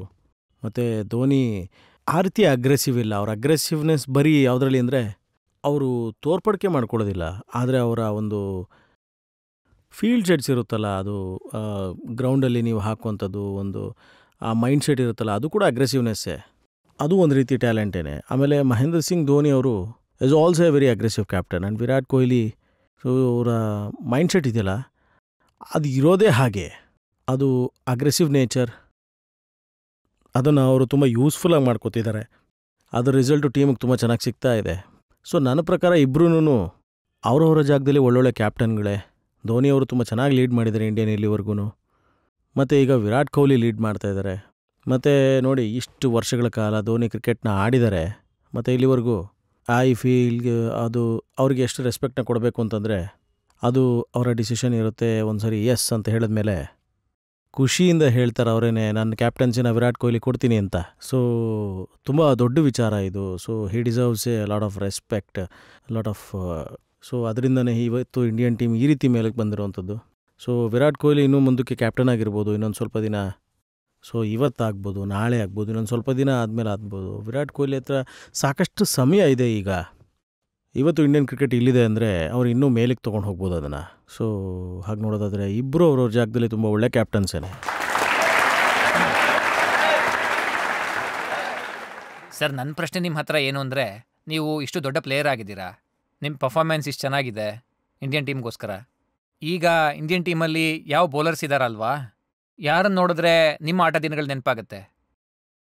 ಏನದು ಅವ್ರು ನಂಗೆ ಕೇಳ್ತಾ ಇದ್ದಾರೆ, ಯಾವ ಆಟಗಾರ ನಿಮ್ಮ ಮುಂದಿನ ಉತ್ತರಾಧಿಕಾರಿ ಆಗ್ಬೋದು ಅಂತ. ಸರ್, ನಾನು ಎಲ್ಲೋ ಒಂದು ಕಡೆ ಕೇಳಿದ್ದೆ, ನಾನು ಯಾವ ಕೆಲಸನ ನಾವು ಮಾಡ್ತೀವೋ ನಮ್ಮಷ್ಟು ಬೆಟರಾಗಿ ಇನ್ನೊಬ್ರು ಯಾರೂ ಮಾಡೋಕ್ಕಾಗಲ್ಲ ಅಂತ. ಸೊ ಆ ಕೆಲಸ ನಾನೇ ಮಾಡೋಕ್ಕೆ ಸಾಧ್ಯ, ನನಗಿಂತ ಬೆಟರ್ ಯಾರೂ ಆಗೋಕ್ಕಾಗಲ್ಲ.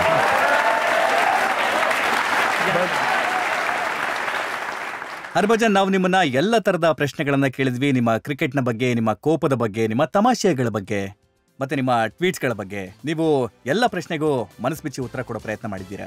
ನಾವೀಗ ಒಂದು ಬ್ರೇಕ್ ತಗೊಳ್ಳೋಣ. ಬ್ರೇಕ್ ನಂತರ ಆಪ್ಕೆ ಅದಾಲತ್ನಲ್ಲಿ ಇವತ್ತಿನ ಜಡ್ಜ್ ಯಶ್ಪಾಲ್ ಶರ್ಮಾ ಅವರ ತೀರ್ಪನ್ನ, ಇವತ್ತಿನ ಮೊಕದ್ದಮೆಯ ಬಗ್ಗೆ.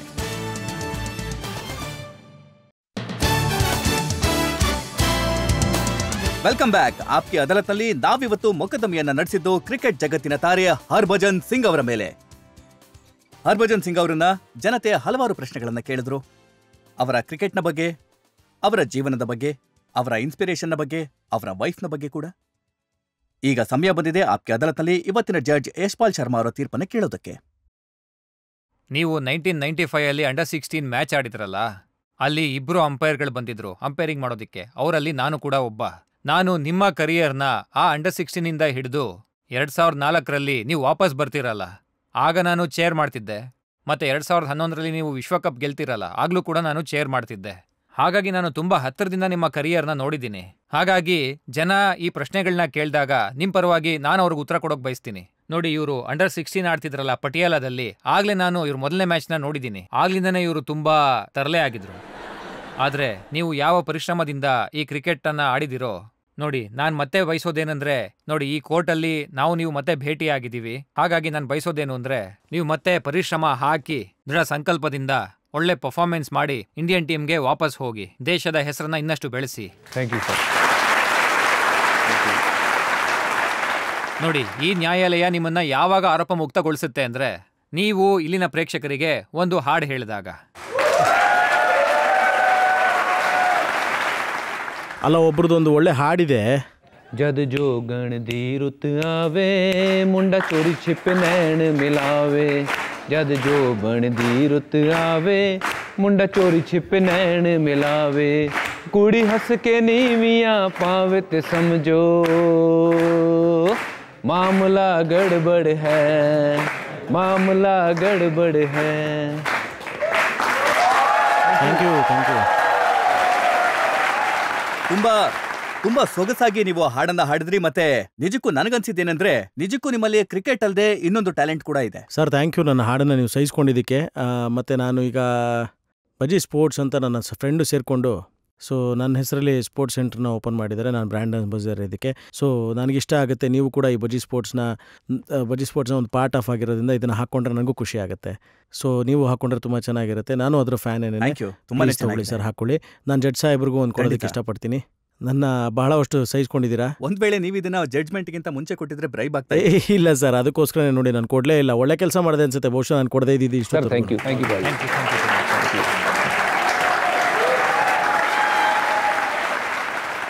ನಮ್ಮ ಹಾರೈಕೆ ಏನು ಅಂತಂದ್ರೆ, ಹರ್ಭಜನ್ ಸಿಂಗ್ ಅವರು ಇದೇ ರೀತಿಯಾಗಿ ಕ್ರಿಕೆಟ್ ಅನ್ನ ಆಡ್ತಾ ಇರಲಿ, ಅಗ್ರೆಷನ್ ಜೊತೆಗೆ ಆಟ ಆಡ್ತಾ ಇರ್ಲಿ, ಎನರ್ಜಿ ಜೊತೆಗೆ ಆಟ ಆಡ್ತಾ ಇರ್ಲಿ, ಜಗತ್ತನ್ನ ಎಂಟರ್ಟೈನ್ ಮಾಡ್ತಾ ಇರ್ಲಿ, ಮತ್ತೆ ಜೀವನದಲ್ಲಿ ದೊಡ್ಡ ದೊಡ್ಡ ಯಶಸ್ಸನ್ನ ಇವರು ಗಳಿಸ್ಕೊಳ್ಳಿ. ಇವತ್ತಿನ ಕಾರ್ಯಕ್ರಮವನ್ನ ಇಲ್ಲಿಗೆ ಮುಗಿಸ್ತಾ ಇದ್ದೀವಿ. ಮುಂದಿನ ವಾರ ಮತ್ತೊಬ್ರು ವಿಶೇಷವಾದಂತ ವ್ಯಕ್ತಿ ಜೊತೆ ನಿಮ್ಮನ್ನ ಮತ್ತೆ ಭೇಟಿ ಮಾಡ್ತೀವಿ. ಅಲ್ಲಿ ತನಕ ನಮಸ್ಕಾರ.